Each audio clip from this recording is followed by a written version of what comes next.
আপনি হয়তো এই বিয়েতে রাজি না। দেখেন, আমার উপায় ছিল না।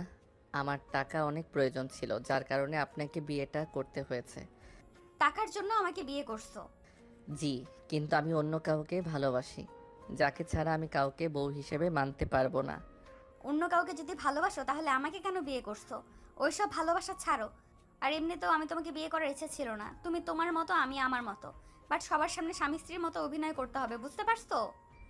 জি, ধন্যবাদ আমাকে মুক্তি দেওয়ার জন্য। আচ্ছা, একটা কথা বলবো? আপনার কণ্ঠটা অনেক চেনা লাগছে। আপনাকে কি একবার দেখতে পারি? আমাকে কিভাবে তুমি চিনবে? আমি তো লন্ডন থেকে দেশে এসেছি 3 মাস হলো। ও, তাহলে তো চেনার কথা না। বাট বড্ড চেনা লাগছে আপনার কণ্ঠ। আপনাকে একবার প্লিজ দেখি। না দেখবে, আবার পছন্দ হইলে সম্পর্ক গভীর করার চিন্তা করবে। দূরে থাকো, যাকে ভালোবাসো তার সাথে সময় কাটাও। Good night. আর হ্যাঁ, নিচে শুয়ে পড়ো। ওকে। আয়ান আর কিছু না বলে বালিশ নিয়ে নিচে বিছানা করে শুয়ে পড়ল। আয়ান ভাবতে লাগলো। আমাকে ক্ষমা করে দিয়েন আপনি। আমি বিয়ে করতে চাই নাই। আমি বিয়ে না করলে আমার মাকে বাঁচাতে পারতাম না। আপনি তো জানেন আমার মা বোন ছাড়াই দুনিয়াতে আমার কেউ নাই। আয়নের চোখের পানি গড়িয়ে পড়তেই সাথে সাথে মুছে ফেলল। চিন্তা করতে করতে আয়ন ঘুমিয়ে গেল। সকালে ঘুম থেকে উঠে ফ্রেশ হতে চলে গেল। রেডি হয়ে নিচে গেলে দেখতে পেল একটা মেয়ে 7 বছরের একটা মেয়েকে কোলে নিয়ে আদর করে খাওয়াচ্ছে। আর নিচে নেমে গিয়ে পিচ্চিটাকে বলল। গুড মর্নিং পিচ্ছি। আয়নের কথা শুনে পিচ্চি মেয়েটা বলে ওঠে, গুড মর্নিং টু নতুন আব্বু। পিচ্চি মেয়ে আয়টার কথা শুনে নদী পিছনে তাকাতেই আয়ান নদীর আম্মুর দিকে তাকিয়ে বলল, ম্যাম, আমি তাহলে অফিসে যাচ্ছি। বস কি গেছে? আরে বস ম্যাম, এইসব কি? এখন তো আমরা তোমার শ্বশুর শাশুড়ি, আর তোমার শ্বশুর অন্য কোম্পানি সামলাবে। আজ থেকে নদী ওই কোম্পানির দায়িত্ব নিবে। তুমি ওকে সব বুঝিয়ে দিও। ও আচ্ছা।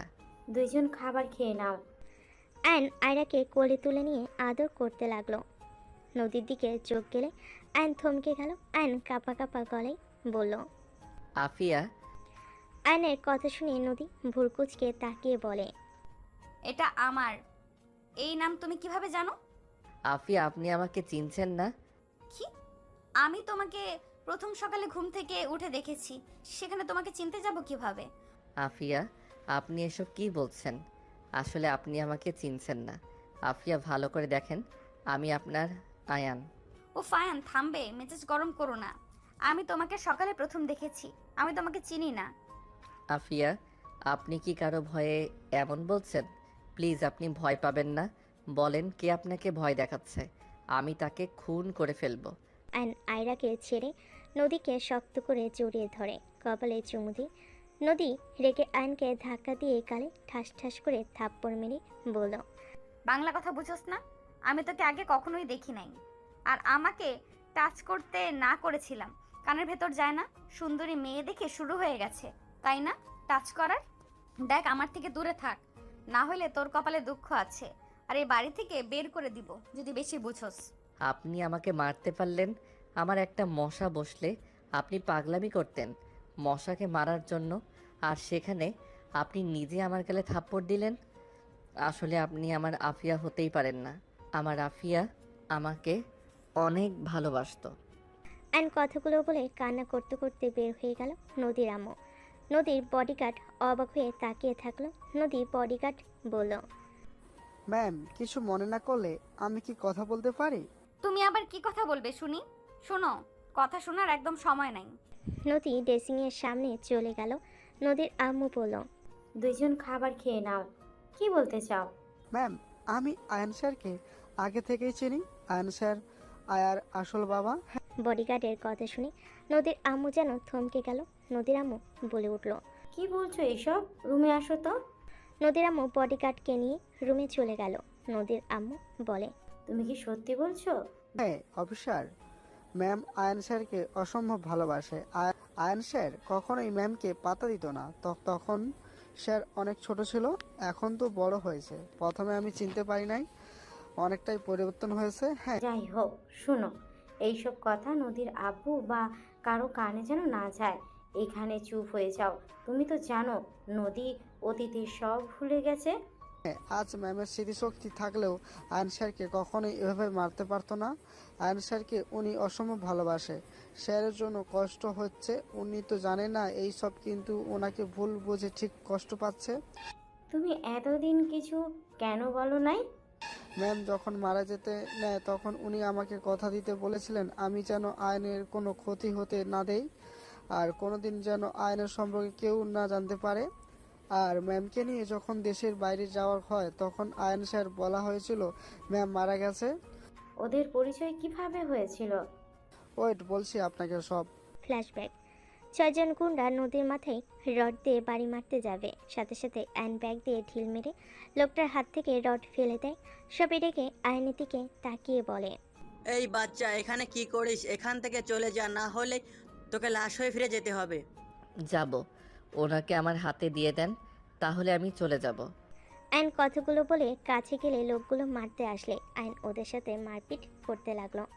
আয়ন নদীর দিকে হাত এগিয়ে দিলে নদী আয়নের হাত ধরে উঠে পড়ে। আয়ন ওদের সাথে মারপিট করতে লাগলো। একটা ছেলে কান্না করতে করতে বলে, আরে বাচ্চা, আমাদের সাথে কোনো লাগছিস? আমরা তোর কি ক্ষতি করেছি? ওই মেয়ের সাথে তোর কি সম্পর্ক? হ্যাঁ, লোকটার কথা শুনে আয়ন হেসে বলে। আমার বউ লাগে। আয়ন কথাটা বলে লজ্জা পেলে লোকগুলো ভ্যাবাচেকা খেয়ে ওইখানেই পড়ে যায়। আয়ন নদীর হাত ধরে চলে আসতে নিলে গুন্ডাগুলো উঠে পিছন থেকে মারতে যাবে, সাথে সাথে নদী পিছন থেকে আয়নের হাত ধরে মারপিট করতে লাগলো আর ইশারা করলো দূরে থাকতে। আয়ন নদীকে নিয়ে ভাঙ্গা বাড়ি থেকে বের হয়ে জঙ্গল দিয়ে বের হয়ে রাস্তায় উঠে পড়লো।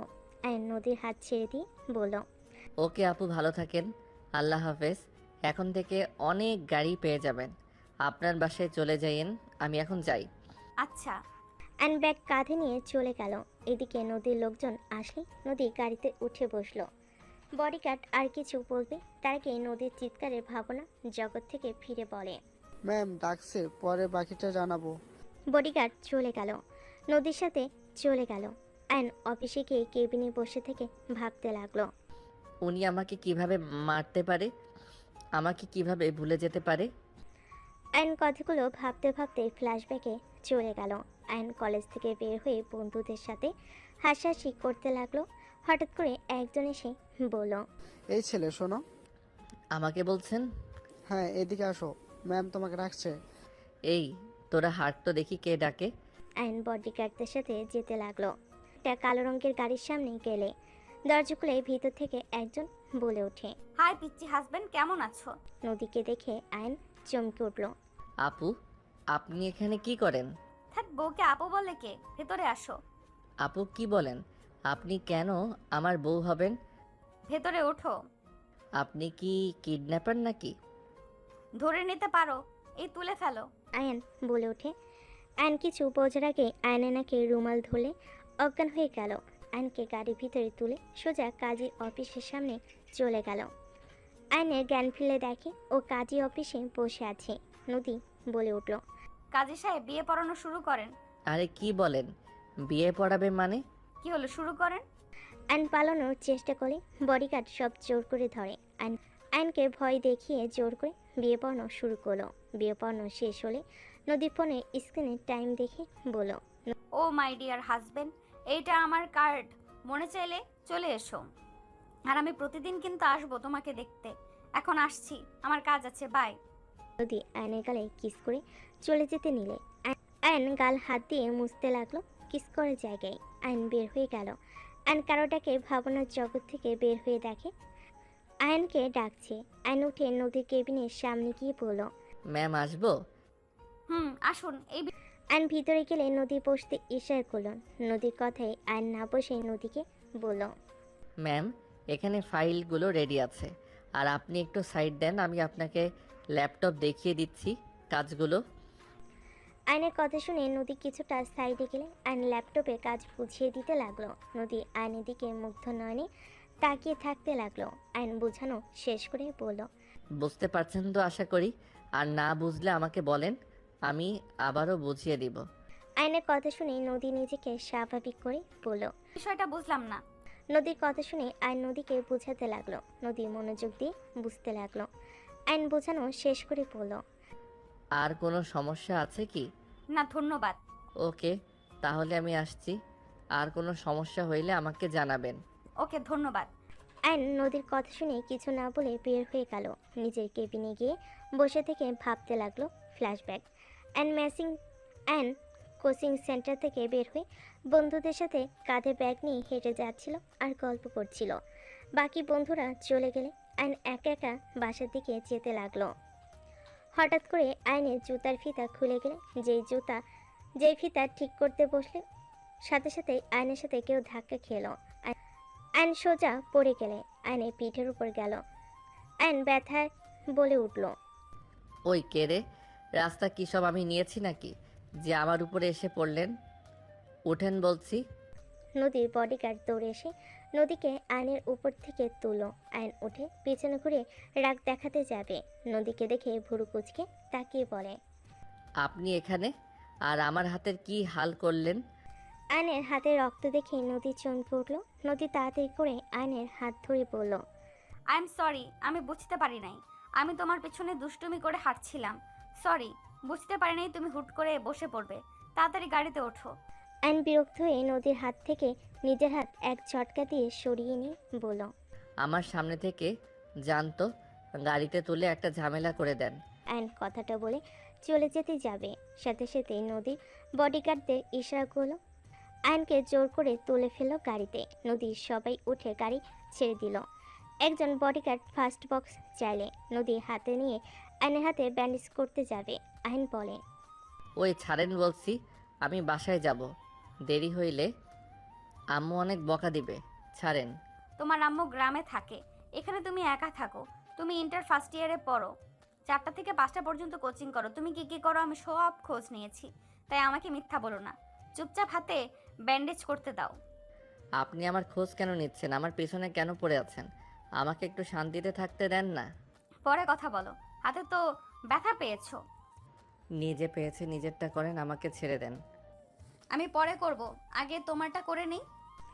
আয়নকে জোর করে ওর হাত পরিষ্কার করে ব্যান্ডেজ করে দিল। নদী আয়নের হাতে চুমু দিয়ে বলে, অনেক ব্যথা করছে তাই না? আই এম সরি, আমি সত্যিই বুঝতে পারি নাই। ধুর, বারবার এক কথা। আবার কান্না করেন কেন? নিজেরটা ব্যান্ডেজ করে নেন, আমাকে নামিয়ে দেন। তোমার বাসায় যাব। না, মেয়ে মানুষ নিয়ে গেলে কেউ আম্মুকে কল দিয়ে বলে দিলে অনেক বকবে আর কষ্ট পাবে। ভাববে আমি আপনার সাথে রিলেশন করছি পড়াশোনা বাদ দিয়ে। আমি তো তোমার বউ, জানলে কি সমস্যা? হ্যাঁ, আমি তোমার সাথে বাসায় যাব। আমি নিব না। আপনি আমাকে নামিয়ে দিবেন নাকি আমি জোরে জোরে চিৎকার করব? দেখেন, আমাকে বাসায় গিয়ে রান্না করতে হবে, আমাকে আবার পড়তে বসতে হবে। দয়া করে আমাকে ছেড়ে দেন। এক, আমাকে নিয়ে তোমার বাসায় যাবে, আর 2 না হয় আমার সাথে আমার বাসায় যাবে। আয়ন নদীর হাত সরিয়ে দিয়ে রেগে বলে, ধুর, বালের আবদার করে নিয়েছে। আমি কেন আপনার সাথে যাব? আয়নের রাগ দেখে নদীর বেশ হাসি পাচ্ছিল। আয়নের গাল দুইটা ধরে টেনে দিয়ে বলে, ওরে আমার জান পাখিটা কত রাগ করছে। আপনি কে? হ্যাঁ, যে আপনার সাথে আমি যাব? আরে ধ্যাত, আমাকে জান পাখি কেন বলেন? আমার নাম আয়ান, জান পাখি না। আর আপনার হাত তো কাটা, নিজে ব্যান্ডেজ করতে পারেন না নাকি? তুমি করে দাও, না হইলে থাকগা। এমন ঢং করে খালি।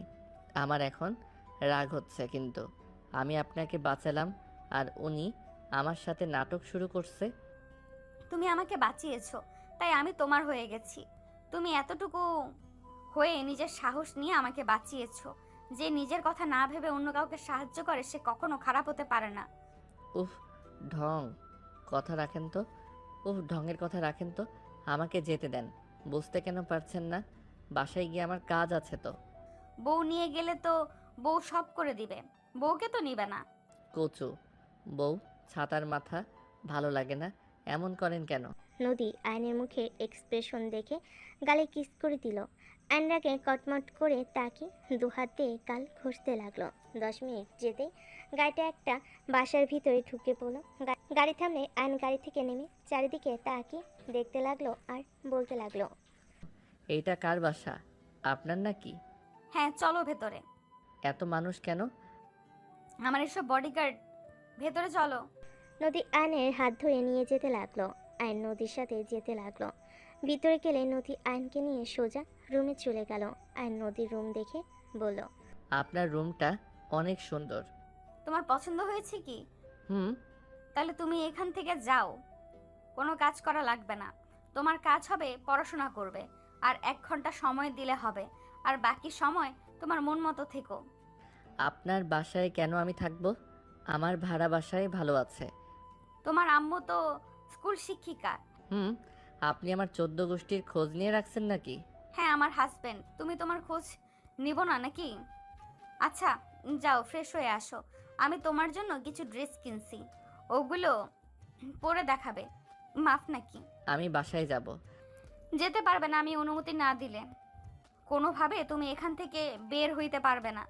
যেদিকেই যাবে সেই দিকেই মানুষ। আপনি আমার সাথে কেন এমন করছেন? তুমি হাজবেন্ড, তাই তোমাকে আমি ভালোবেসে ফেলেছি।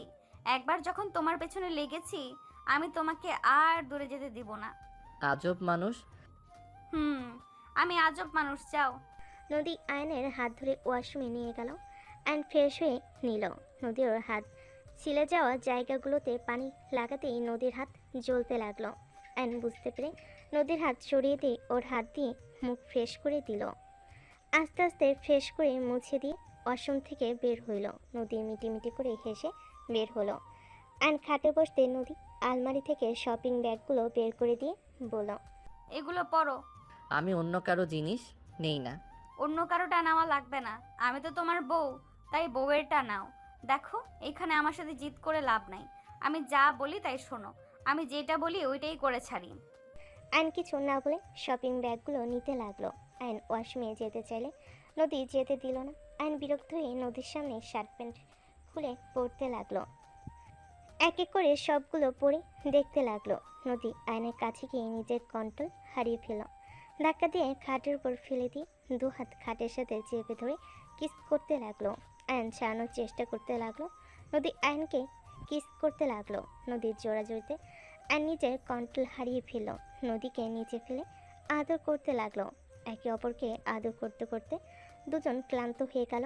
আর নদীর বুকে মাথা দিয়ে শুয়ে থাকতে লাগলো। নদী আয়নের মাথায় হাত বুলিয়ে দিতে লাগলো। আয়ন হুট করে লাফ দিয়ে উঠে বলে, আপনি আমার সাথে এটা কি করলেন? যদি বাবু হয়ে যায় তখন কি হবে? হইলে হবে, আমরা তো হাজব্যান্ড ওয়াইফ, সমস্যা কোথায়? ধুর, কচু ছাতা। আয়ন শার্ট প্যান্ট নিয়ে ওয়াশরুমে চলে গেল। আয়ন দরজা লাগানোর আগে নদী ঢুকে পড়ল। নদীকে দেখে রাগী লুক নিয়ে তাকাতেই নদী আয়নের ঠোঁটটা নিজের দখলে নিয়ে নিল। শাওর এক হাত দিয়ে ছেড়ে দিয়ে আয়নের মাথার পিছনে ধরে কিস করতে থাকলো। আয়ন ধাক্কা দিয়ে সরিয়ে দিয়ে বলে, লজ্জাহীন মাইয়া একটা। জান, এমন করছো কেন? আমি তোমার বউ না? বউ তো কি? আপনি আমাকে জোর করে বিয়ে করছেন। আমি কি একবারও বলছি আমাকে বিয়ে করেন? আপনি আমাকে তুলে নিয়ে গিয়ে বিয়ে করছেন। নদী আয়নের গলা জড়িয়ে ধরে ঠোঁটে আলতো করে কিস করে বলে, যেভাবেই বিয়ে হোক, আমি যে তোমার বউ, তুমি কি এটা অস্বীকার করতে পারবে? না, পারবো না। কিন্তু আমি তো আপনাকে ভালোবাসি না। আস্তে আস্তে আমাকে ভালোবাসতে শুরু করবে। আমার সাথে থাকতে থাকো। গোসলটা করে নেই, অনেক ক্ষুধা লাগছে। নদী আয়ন দুজন গোসল করতে লাগলো। নদী মাঝে মাঝে আয়নের সাথে দুষ্টামি করতে নিলে আয়ন বিরক্ত হতে লাগলো। দুজনে গোসল শেষ হলে আয়ন পোশাক পরতে লাগলো। নদী বের হয়ে আলমারি থেকে পোশাক বের করে পরে নিল। দুজন নিচে চলে গেল, গিয়ে টেবিলে বসলো। কাজের বুয়া দুজনকে খাবার পরিবেশন করে দিতে লাগলো। আয়ন অবাক হয়ে তাকিয়ে থেকে ভাবতে লাগলো। এত খাবার? আয়নকে এভাবে খাবারের দিকে তাকিয়ে থাকতে দেখে নদী বলে, খাওয়া শুরু করো। আয়ন খেতে লাগলো। খাওয়া শেষ হলে আয়ন বলে ওঠে, ধন্যবাদ, আমি এখন বাসায় যাই, আমার পড়া আছে। এখান থেকে যাও, সকালে কলেজে নামিয়ে দিয়ে আমি আমার কাজে চলে যাব। আপনার সাথে থাকলে আপনি আমাকে জ্বালাবেন, খালি দুষ্টামি করেন। এখানে থাকবো না, আমি আমার বাসায় যাব। জ্বালাবো না। আপনাকে বিশ্বাস করি না। আয়ন নদীর কথাগুলো শুনে মিটিমিটি করে হাসতে লাগলো। নদী তাকাতেই সবাই হাসি থামিয়ে দিল। আয়ন চলে যেতে নিলে নদী হাত ধরে টেনে নিয়ে যেতে লাগলো। আয়ন যেতে না চাইলে বডিগার্ডটা কোলে করে নিয়ে যেতে লাগলো। আয়নকে রুমে নিয়ে গিয়ে রেখে আসলে আয়ন রেখে পড়ল। আমার সাথে আপনারা ঠিক করছেন না। কথায় কথায় আমাকে তুলে নিয়ে আসেন, আবার জোর করে ঘরে আটকে দিচ্ছেন। আমি যদি আপনাদের ছোট ভাই হইতাম আপনারা আমার সাথে এমন করতে পারতেন? আয়নের কথা শুনে কেউ কিছু বলল না। নদী রুমের সামনে আসলে সবাই চলে গেল। নদী আয়নকে বলল। পড়তে বসো, কোনো হেল্প লাগলে আমাকে বলো, আমি সাহায্য করব। আয়ন কিছু না বলে টেবিলের সামনে বসে ব্যাগ থেকে খাতা কলম গণিত বের করলো। আয়ন অঙ্কন করতে লাগলো। নদী আয়নের পাশে বসে থেকে দেখতে লাগলো। মাঝে মাঝে নদী আয়নের সাথে দুষ্টামি করে সুরসুরি দিতে লাগলো। আয়ন বারবার বিরক্ত হয়ে হাত সরিয়ে দিতে লাগলো। নদী মিটিমিটি হাসতে লাগলো। আয়ন রাগে লুক নিয়ে তাকালে নদী সোজা ঠোঁটে কিস করে দিল। আয়ন বিরক্ত হয়ে বলে। ধ্যাত, ছাতার মাথা পড়া হবে এখানে। আমি চলে যাব। আমাকে বাধা দিলে আমি তার গায়ে হাত তুলব বলে দিলাম। ওলে ওলে বাবুটা রাগ করে না, আর করব না, মনোযোগ দিয়ে অঙ্ক করো। আয়ন তাকিয়ে থাকলে নদী উঠে খাটে গিয়ে বসলো। আয়ন মনোযোগ দিয়ে অঙ্ক করতে লাগলো। 9টার দিকে আয়ন পড়া শেষ করে উঠে পড়লো। হাতে আঙ্গুল ফুটাতে ফুটাতে বলল। আমি তাহলে এখন যাই, আপনি কাজ করছেন। পড়া শেষ, চলো ছাদে যাই। কফি খাবে নাকি চা? ছাদে কেন যাব? রাতে ছাদে বসে আকাশ দেখার মজা আলাদা, চলো যাই। বাসায় যেতে চাচ্ছিলাম। যাওয়া হবে না, চলো তো। নদী আয়নকে নিয়ে চলে গেল। আয়ন নদী দোলনায় বসে থেকে আকাশের দিকে তাকিয়ে থাকতে লাগলো। নদী আয়নের কাঁধে মাথা রাখলে আয়ন সরিয়ে দিলে নদী জোর করে ওর হাত জড়িয়ে ধরে কাঁধে মাথা দিয়ে বলে। আমার জামাইয়ের কাঁধে মাথা রাখছি, তোমার সমস্যা কি? চুপচাপ বসে থাকো তো। নদীর কথা শুনে আয়ন আর কিছু বলল না। হঠাৎ করে ফোনের শব্দে আয়ন ভাবনার জগৎ থেকে বের হয়ে দেখে ওর আম্মু কল দিয়েছে। আয়ন ওর আম্মুর কল রিসিভ করে বলল। আসসালামু আলাইকুম আম্মু। ওয়ালাইকুম আসসালাম। আয়ান, কই তুই? আম্মু আমি তো অফিসে। কিছু হয়েছে কি? বৌমাকে নিয়ে বাসায় ঘুরে যেতে পারবি কি? ওনার তো আজকে প্রথম দিন দেখি, বাট কিছু হয়েছে কি? কি বলবে দয়া করে? তো ছোট বোনকে দেখতে আসবে। বাসায় তো আমি আর আতিয়া বৌমা, তুই আসলে ভালো হতো। আচ্ছা আম্মু, ওনারা কখন আসবে বলছে? রাতে আসবে তোর রায়হান আঙ্কেলের ছেলে আশিক, চিনিস তো মনে হয়। ও হ্যাঁ, চিনি তো, আশিক ভাইয়াকে। তাড়াতাড়ি চলে আসিস, আমি ফোনটাই রাখছি। আয়নের আম্মু ফোনটা কেটে দিল। আয়ন ফোনটা রেখে ভাবতে লাগলো। ওনাকে বললে তো মনে হয় না আমার সাথে যাবে। দেখি একবার জানিয়ে দেখি যাই নাকি। আয়ন কথাটা বলে উঠে নদীর কেবিনে চলে গেল। নদীর কেবিনের সামনে গিয়ে অনুমতি নিয়ে ভিতরে ঢুকলো। কিছু বলবেন মিস্টার আয়ান সাহেব? ম্যাম, অফিস ছুটি হইলে আমার সাথে একটা জায়গায় যেতে পারবেন? আমার সময় নাই। ম্যাম, আমার বোনকে দেখতে আসবে আম্মু, যেতে বলছে আমাদের দুইজনকে। এখন যদি না যান আম্মু, আতিয়া অনেক কষ্ট পাবে। দেখেন ম্যাম, আমাকে গ্রহণ করেন না এটা আমি মেনে নিলাম, বাট ফ্যামিলিদের সামনে তো স্বামী স্ত্রীর মতো থাকতে পারি, তাই না? ওকে যাব, আতিয়া মেয়েটা অনেক ভালো, ওর জন্য যাব। আর আমার সাথে বেশি ন্যাকামো করলে খবর আছে। ঠিক আছে ম্যাম, ধন্যবাদ। আয়নকে দেখে বলে। আয়ন কথাটা বলে কেবিন থেকে বের হয়ে গেল। নদী নিজের কাজ করতে লাগলো। সন্ধ্যের দিকে অফিস ছুটি হইলে আয়ন অফিসের গেটের সামনে দাঁড়িয়ে থাকলো। নদী আয়নকে দেখে গাড়ি থামালে আয়ন গাড়িতে উঠে পড়লো। নদী বাহিরের দিকে তাকিয়ে থাকলো। আয়ন নদীর দিকে তাকিয়ে থাকতে লাগলো। নদী আয়নের দিকে তাকাতেই সাথে সাথে আয়ন চোখ সরিয়ে নিল। নদী আয়নের দিকে তাকিয়ে বলে। আমি কিন্তু গ্লাসের ভেতর দিয়ে দেখেছি তুমি আমার দিকে তাকিয়েছিলে।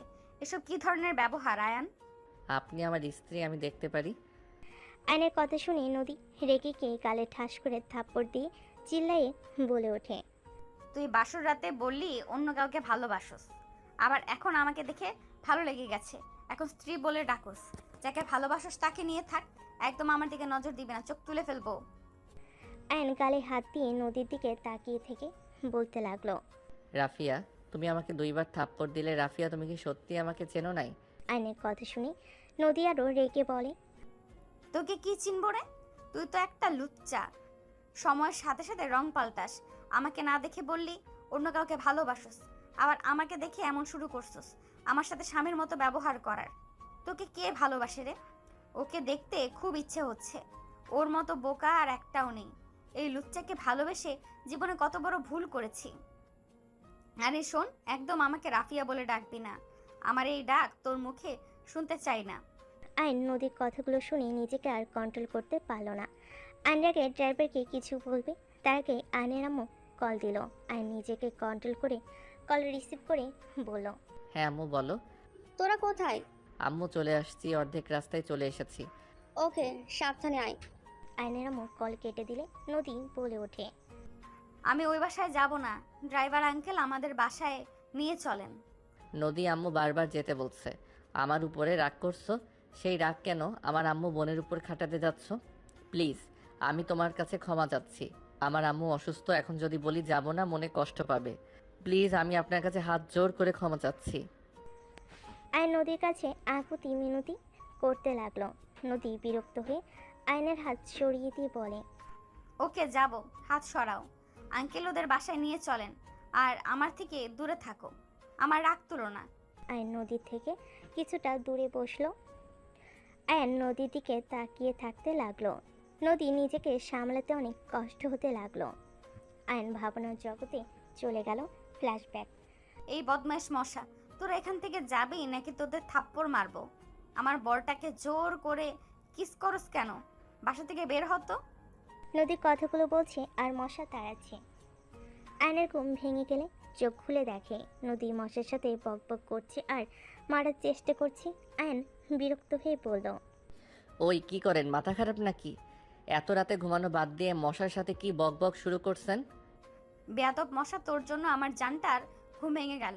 তোদের আমি তো ছাড়বো না। আমার জানটাকে কিস করছস, অল্প রাগ করেছিলাম, এখন আমার জানের কাঁচা ঘুম ভেঙে দিছস। তোকে তো আমি। নদী মশাকে মারতে যাবে। আয়ন সাথে সাথে নদীর হাত ধরে সামনের দিকে ঘুরিয়ে রাগি লুক নিয়ে বলে, মাথা খারাপ নাকি? যান ঘুমান। মশা কামড়াচ্ছে, আমাকে বললেই তো পারতেন, আমি কয়েল জ্বালিয়ে দিতাম। দূর, আমি জ্বালানোর চেষ্টা করছি, হয় নাই। হাত একটু পুড়ে গেছে, তাই রাগ করে লাইটার ঢিল মেরে ফেলে দিয়েছি। আয়ন নদীর কথা শুনে কয়েলের দিকে তাকিয়ে দেখে লাইটার একপাশে পড়ে আছে। আয়ন নদীর হাতের দিকে তাকিয়ে দেখে আঙ্গুল লাল হয়ে গেছে। আয়ন হাতটা নিয়ে চুমু দিলে নদী খুশিতে আয়নকে জড়িয়ে ধরে বলে, আই লাভ ইউ জান। I love you too. যান খাটে গিয়ে শুয়ে পড়েন, আমি কয়েল জ্বালিয়ে আসছি। না, তোমার হাত পুড়ে যাবে তো। আমি আপনার মতো না, এত ঢং করি না, আমি সব পারি। সরেন। আয়ন সরিয়ে দিয়ে লাইটার তুলে কয়েল তুলে জ্বালিয়ে দিল। নদী আয়নকে পিছন থেকে জড়িয়ে ধরে বলে, জান, তুমি সব কাজ এত সহজে কিভাবে করো? নিজের কাজ নিজে করতে হয়, সব তো কাজের লোক দিয়ে করেন, পারবেন কিভাবে? চলেন ঘুমাবেন, আর সকালে এখান থেকে চলে যাবে। এখানে আপনার থাকার মতো জায়গা না। তুমি যেখানে থাকবে আমি সেখানে থাকবো। আমি তোমাকে এক মুহূর্তের জন্য ছাড়তে পারবো না। তোমাকে যদি ছাড়ি তাহলে এই খচ্চর বেডিরা তোমাকে আমার থেকে কেড়ে নেওয়ার চেষ্টা করবে। আমি তোমাকে আমার থেকে দূরে যেতে দিব না। কেউ নিবে না। আপনি আমার স্ত্রী, আমি না মানলেও আপনি আমার স্ত্রী, মানলেও আপনি আমার স্ত্রী। সো এত প্যারা না নিয়ে ঘুমান, যান। তুমি কোলে নিয়ে চলো। আয়ন কিছু না বলে পাজা কোলে নিয়ে নদীকে নিয়ে খাটের কাছে গিয়ে খাটের উপরে শুয়ে দিয়ে নদীর সাথে সাথে আয়নের গলা জড়িয়ে ধরে বুকের সাথে চেপে ধরলো। আয়ন নদীকে বলতে লাগলো, কি করছেন? ছাড়েন। আমার বুকে ঘুমাও। আরে ঘুমাবো, লাইট তো নিভাতে দিবেন নাকি? ওকে ছেড়ে দিলাম। নদী আয়নকে ছেড়ে দিলে আয়ন লাইট অফ করে খাটে আসলো। নদী টান দিয়ে বুকের সাথে আষ্টে পিষ্টে জড়িয়ে ধরলো। আয়ন মনে মনে ভাবতে লাগলো, এমন ভাব করে মনে হয় কারো আর জামাই নাই, আমি ওনার একা জামাই। এই দুনিয়াতে যত সব ন্যাকামি। ভাবনার জগৎ থেকে বের হইলে দেখে নদী আয়নের দিকে রাগি লুক নিয়ে তাকিয়ে আছে। বের হবে নাকি গাড়িতে বসে থাকবে নাকি? আর আবালের মতো কি ভাবো এত? ও সরি, আপনি যান, আমি আসছি। নদী চলে যেতে নিলে আয়ন গাড়ি থেকে নেমে নদীর পিছন পিছন যেতে লাগলো। কলিং বেলে কয়েকবার চাপ দিলে দরজা খুলে গেল। আয়নকে দেখে কাজের বুয়া বলে ওঠে, আয়ান বাবা ভেতরে আসো। আয়ান নদীকে নিয়ে ভেতরে গেল। ভিতর গেলে আয়নের আম্মু বলে ওঠে, তোমরা এসে গেছো? জি আন্টি। ভাই সাহেব, এটাই আমার বৌমা নদী, ওনারা আঙ্কেল আন্টি হয়। এইটা আশিক। আসসালামু আলাইকুম, কেমন আছেন সবাই? নদী সবার সাথে কথা বলতে লাগলো। আয়ন কৌশল বিনিময় করে বসলো। নদী আতিয়ার রুমে চলে গেল। 40 মিনিট পর নদী আতিয়াকে নিয়ে আসলো। নদী আতিয়াকে সবার সামনে বসিয়ে দিল। আতিয়া নিচের দিকে তাকিয়ে আছে। আশিক আতিয়াকে মুগ্ধ নয়নে তাকিয়ে থাকতে লাগলো। সবার আতিয়াকে দেখে খুব পছন্দ হইল। আশিকের আপু বলে ওঠে, এর ডেটটা তাড়াতাড়ি দিলে ভালো হতো। তাহলে বৌমাকে নিয়ে দেশের বাইরে চলে যেতাম। ভাই সাহেব, ভাবে কিছু মনে করবেন না। আশিক, তুমি আতিয়া একান্ত কথা বলতে চাও কি? আমার মনে হয় তোমাদের একান্ত কথা বলা উচিত। একদম ঠিক বলছেন, আমারও মনে হয় আমাদের একান্ত কথা বলা উচিত। আন্টি, এটা কি হলো? একান্ত কথা বলার নিয়ম আছে নাকি? আতিয়া, তোর রুমে যা আশিককে নিয়ে। আতিয়া আশিক চলে গেলে আয়নের আম্মু বলে, দেখো বৌমা, ওদের সারা জীবন একসাথে থাকতে হবে, তাই আমাদের জানার দরকার আছে ওরা একে অপরকে পছন্দ করেছে কিনা। এখন দেখা গেল একজনের পছন্দ আরেকজনের পছন্দ হলো না, বাবা মায়ের কথা শুনে বিয়ে করে ফেললো। সারা জীবন এইটাই নিয়ে নিজের ভেতরে পস্তাতে হবে। তাই আমার মনে হয় ওদের একে অপরের সাথে কথা বলা উচিত। আয়নের আম্মুর কথা শুনে আশিকের আব্বু আম্মু নদী বেশ অবাক হয়ে গেল। আশিকের আব্বু বলে, সত্যি ভাবি, আপনি আগেও যেন বুদ্ধিমান ছিলেন, এখনও সেম আছেন। আপনি একদম ঠিক বলেছেন। সারা জীবন ওরা সংসার করবে, সেখানে আমাদের পছন্দ হইলে তো হবে না, ওদেরও পছন্দ থাকা লাগবে। সবাই মিলে কথা বলতে লাগলো। এদিকে আতিয়া আশিক কথা বলতে লাগলো। কথা বলে শেষ করে আসলে দুজনকে জিজ্ঞেস করলো, তোমাদের কি একে অপরকে পছন্দ হয়েছে? হ্যাঁ আন্টি, আপনারা এখন বিয়ের ডেট ফেলতে পারেন। আতিয়া, তুই কি সত্যি রাজি? আতিয়া মাথা নেড়ে হ্যাঁ সূচক দিলে সবাই আলহামদুলিল্লাহ বলল। সবাই বসে থেকে কথা বলতে লাগলো। নদী আয়ন দুজন রুমে চলে গেল। ফ্রেশ হয়ে দুজন সবার সাথে বসে খাবার খেতে লাগলো। খাওয়া দাওয়া করে সবার সাথে কথাবার্তা বলে আশিকদের বিদায় দিয়ে দিল। আয়ন নদী ওদের থেকে বিদায় নিয়ে বের হয়ে গেল। আয়ন বাইরের দিকে তাকিয়ে থাকতে লাগলো। নদীর দিকে তাকিয়ে বলল, ধন্যবাদ। ধন্যবাদ কেন? এত সুন্দর করে সবাইকে মানিয়ে নেওয়ার জন্য। কাউকে বুঝতে দেন নাই আমাদের মাঝে সম্পর্কটা কেমন। ধন্যবাদ দেওয়া লাগবে না। আমার ফ্যামিলির সাথে তুমি আমার হাজবেন্ডের মতো ব্যবহার করবে, আমি তোমার ফ্যামিলির সামনে। বাট চেয়ার দেওয়ালের মাঝে স্বামী হতে এসো না, মেরে নাক ফাটিয়ে দেব। চিন্তা করেন না। আয়ন কথাগুলো বলে বাইরের দিকে তাকিয়ে থাকলো। নদীতে বাসার ভিতরে গাড়ি থামে, দুজন নেমে পড়ল। আয়ন নদী ভিতরে যেতে লাগলো। ভিতরে গেলে নদীর আম্মু বলল, এত সময় কই ছিলে দুইজন? বলার মুড নেই, আর আমরা খেয়ে এসেছি, গুড নাইট। নদী কথাগুলো বলে চলে গেল। আয়ন নদীর আম্মুকে বলল, আতিয়াকে পাত্রপক্ষ দেখতে এসেছিল, তাই ওইখানে ছিলাম। ও আচ্ছা, তা পছন্দ হয়েছে? হ্যাঁ, আমাদের পরিচিত 3 সপ্তাহ পর বিয়ে। যাক, খুব ভালো। ওকে যাও রুমে। আয়রা ঘুমিয়ে গেছে নাকি? ও হ্যাঁ, তোমাদের অপেক্ষা করতে চাইলো। আমি খাবার খাওয়া ঘুম পাড়িয়ে দিয়েছি। আচ্ছা। আয়ন সিঁড়ি পেয়ে সোজা নদীর রুমে চলে গেল। গিয়ে দেখে নদী খাটের উপরে হাত পা ছেড়ে শুয়ে আছে। আয়ন কিছু না বলে আলমারি থেকে শার্ট প্যান্ট বের করে ওয়াশরুমে চলে গেল। গোসল করে বের হয়ে দেখে নদী সেমভাবে শুয়ে আছে। আয়ন বলে উঠল, ফ্রেশ হবে না? হব। নদী কথাগুলো বলে উঠে পড়ল। পোশাক নিয়ে ওয়াশরুমে চলে গেল। আয়ন পাশের রুমে গেল। আয়রাকে শুয়ে থাকতে দেখে আয়ন আয়রার কাছে গিয়ে ওর পাশে শুয়ে পড়ল। আয়রাকে বুকের সাথে জড়িয়ে ধরে বলতে লাগলো, আমার রাজকন্যাটা জানেও না আমি তার নতুন আব্বু না, আমি তার নিজের বাবা। আমি বুঝতে পারছি না আফিয়া আমার সাথে এমন কেন করছে। ওই এমন ভাব করছে মনে হয় আমাকে ওই সত্যি চেনে না। আর আমাদের মেয়ে হয়েছে, সেখানে আমাকে একবার বললো না, আমাকে আমার মেয়ে থেকে এত দূর করে রাখতে পারলো। আয়ন কথাগুলো ভাবতে ভাবতে চোখের পানি গড়িয়ে পড়তে লাগলো। আয়ন সাথে সাথে মুছে ফেলল। এদিকে নদী ফ্রেশ হয়ে বাইরে বের হয়ে দেখে ঘরে আয়ন নাই। নদী কোনো কিছু না ভেবে দরজা লাগিয়ে দিয়ে ঘুমিয়ে গেল। সকালে আয়রার ঘুম ভাঙলে আয়নকে দেখে খুশি হয়ে জড়িয়ে ধরলে আয়নের ঘুম ভেঙে গেল। আয়রা আয়নকে বলে ওঠে, নতুন আব্বু, আপনি আমার সাথে ঘুমিয়েছিলেন? আয়ন আয়রার কপালে চুমু দিয়ে দুহাত দিয়ে জড়িয়ে ধরে বলে, জি আব্বু, আপনি তো ঘুমিয়ে গেছিলেন, আপনার সাথে তো খেলতেও পারলাম না। আজকে তো আপনারও স্কুল ছুটি, আমারও অফিস ছুটি, আমরা আজকে অনেক মজা করব, ঠিক আছে আম্মু? আয়নের কথা শুনে আয়রা খুশি হয়ে জড়িয়ে ধরে গালে চুমু দিয়ে বলে, আই লাভ ইউ নতুন আব্বু। আয়ন কপালে চুমু দিয়ে মিষ্টি করে হেসে বলে, আই লাভ ইউ টু আব্বু। আচ্ছা চলো তোমাকে ফ্রেশ করে দেই। আয়ন আয়রাকে কোলে তুলে নিল। ওয়াশরুমে চলে গেল। আয়ন আয়রার বিরাস নিয়ে আয়রাকে বিরাস করিয়ে দিতে লাগলো।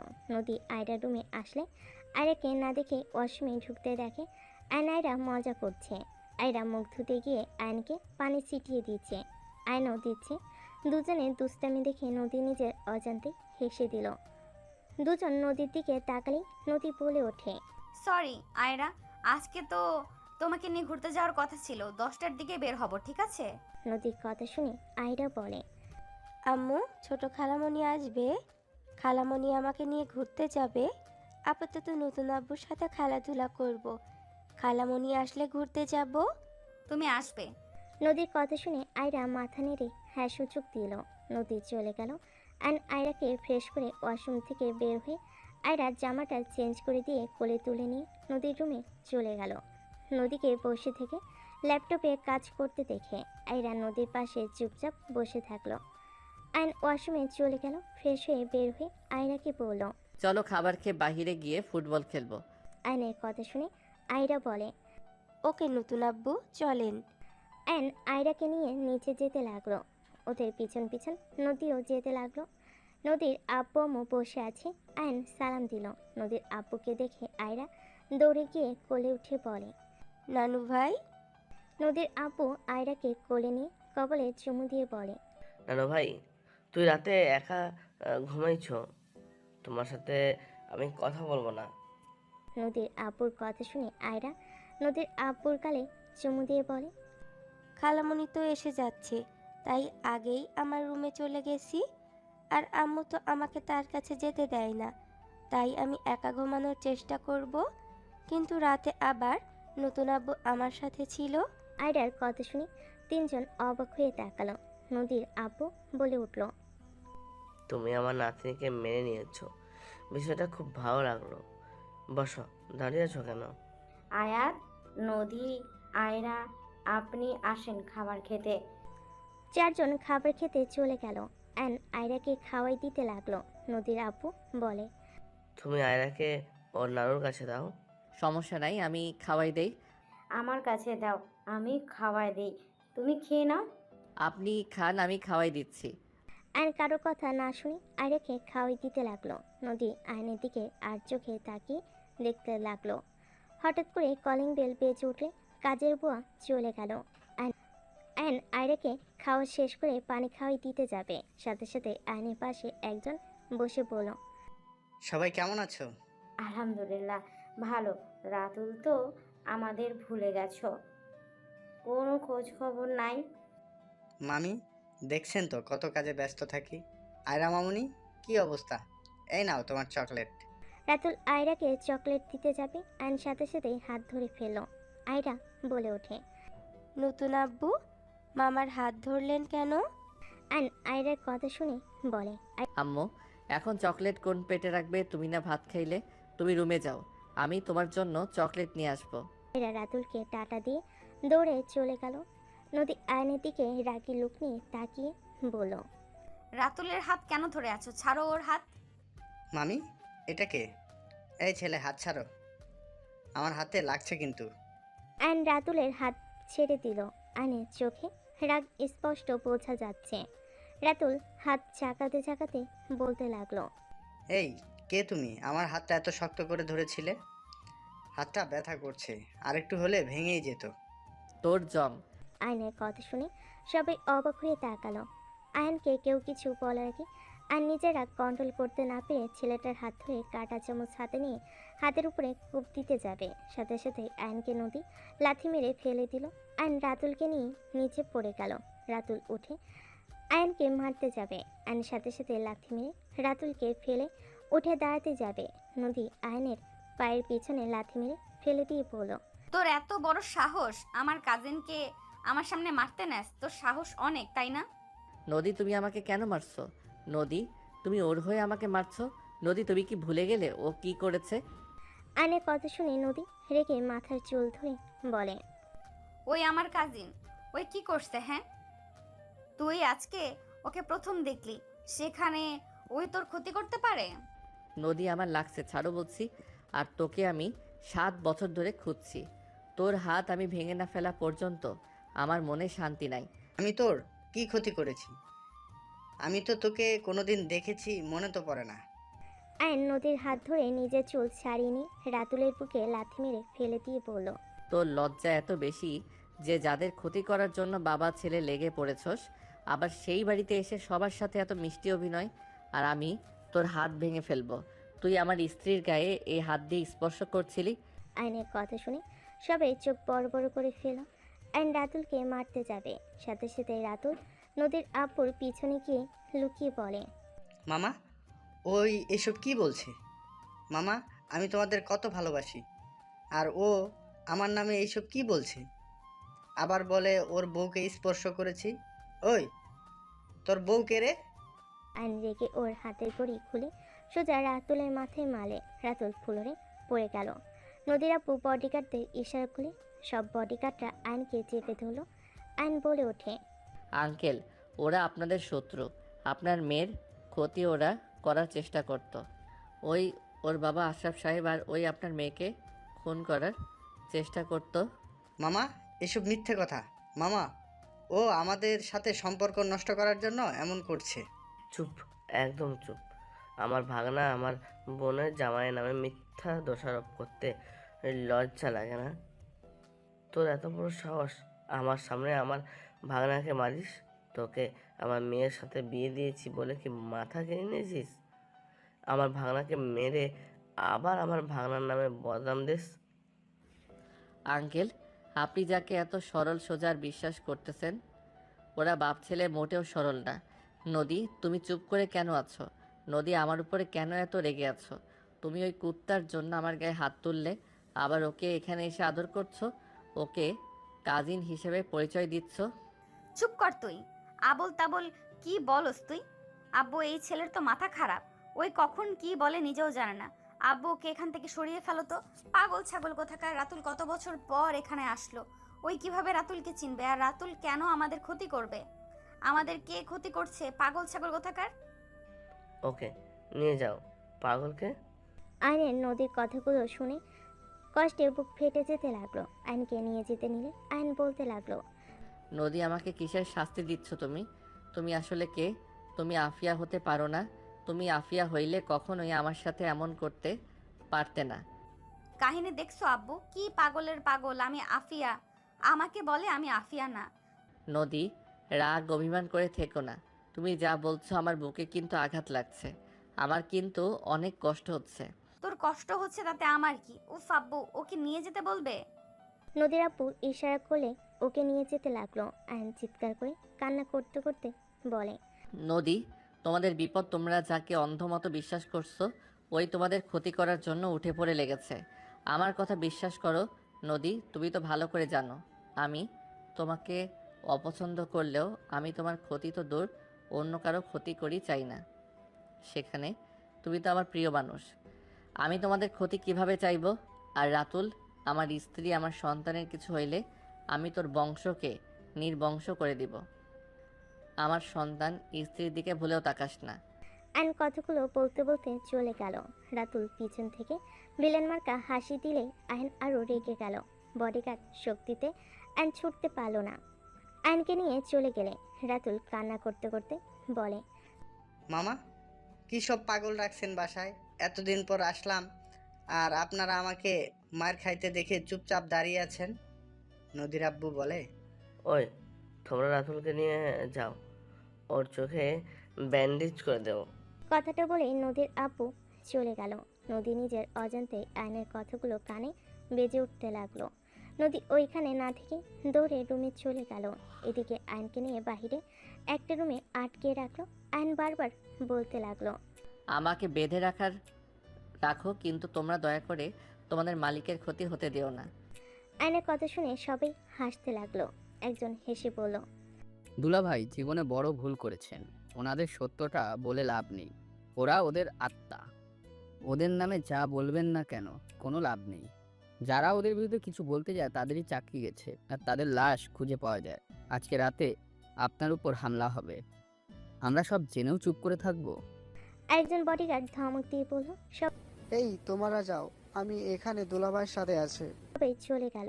আইন ওই বডিগার্ডকে দেখে বলে, ভাইয়া, আপনি কি আমাকে চেনেন নাই? আপনিও কি আমাকে ভুলে গেছেন আপনার ম্যামের মতো? স্যার চুপ করেন, আমি আপনাকে পড়ে বলি, দেখি ওরা গেছে নাকি। বডিগার্ডটা বাইরে উকি দিয়ে দেখতে লাগলো। কাউকে না দেখে আইনের কাছে এসে বলে, স্যার আমি আপনাকে চিনছি স্যার। ম্যামকে আপনি ভুল বুঝছেন না। বডিগার্ডটা আর কিছু বলবে কারোর পায়ের শব্দ পেয়ে চুপ হয়ে গেল।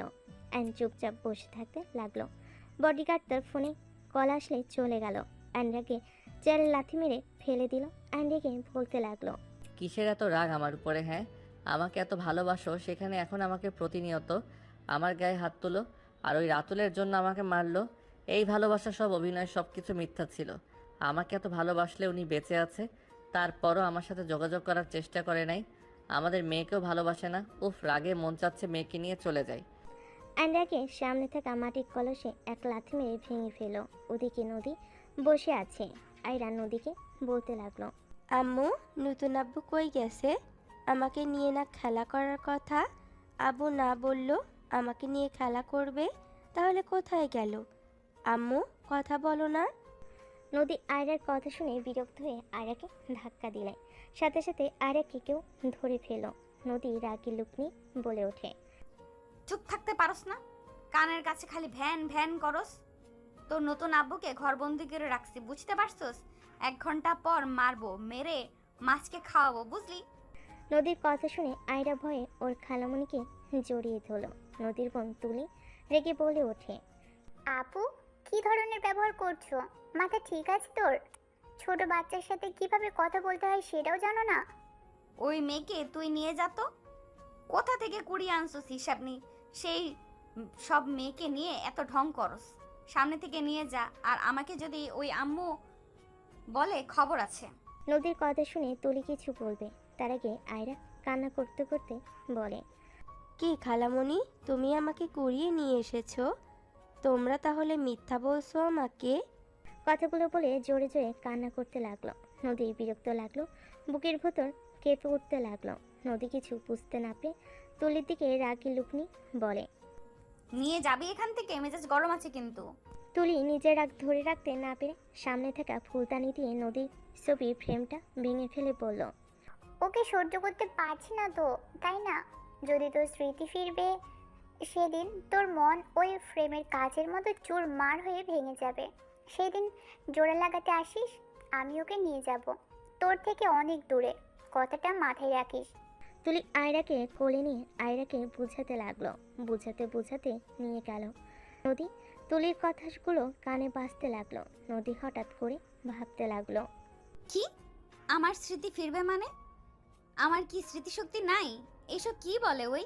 ওয়েট, আচ্ছা, আমি তো উত্তরে থাকতাম, তখনকার কোনো কিছু আমার কেন মনে পড়ে না? আমি এখানে কেন থাকতাম? আর আমি ওইখানে থাকলে আমার কিছু মনে কেন পড়ে না? আর আয়ান কি সত্যি আমাকে চেনে? আয়ান আমাকে প্রথম দেখায় ওই কিভাবে আমাকে আফিয়া বলল? আবার রাতুলকে তো প্রথম দেখলো, ওর সাথে তো ওর কোনো শত্রুতা থাকার কথা না। নদী কথাগুলো ভাবতে লাগলো। নদীর মাথা ব্যথা করতে লাগলো। নদীর চোখের সামনে কিছু একটা ঝাপসা স্মৃতি ভেসে উঠতে লাগলো। নদী সহ্য করতে না পেরে অজ্ঞান হয়ে গেল। এদিকে তুলি আয়রাকে নিয়ে নিচে গেলে নদীর আম্মু বলে, নানু ভাই, তোমার কি হয়েছে? কান্না কেন করছো? তোমার আদরের মেয়ে তাকে বলেছে সে কুড়িয়ে পাওয়া মেয়ে। আমি কেন ওকে দূরে সরিয়ে দিই? আয়রাকে ধমক দিয়ে সরিয়ে দিয়েছে, অনেক ধরনের কথা শুনিয়ে দিল। নানু ভাই, দেখি আম্মুর কথা শুনে কান্না করো না। নানু ভাই, তুমি তো জানো তোমার আম্মুর মাথা গরম হলে মাথা ঠিক থাকে না, কখন কি বলে ওই নিজেও জানে না। আয়রা ফুপিয়ে ফুপিয়ে কান্না করতে করতে বলতে লাগলো, নানু ভাই, আমাকে সত্যিই খালামণি কুড়িয়ে নিয়ে এসেছে? আমি কি আম্মুর মেয়ে না? আমার বাবা মা কে? আমাকে আমার বাবা মার কাছে রেখে আসো, আমি এখানে থাকতে চাই না। আয়রার কথা শুনে সবার খারাপ লাগলো।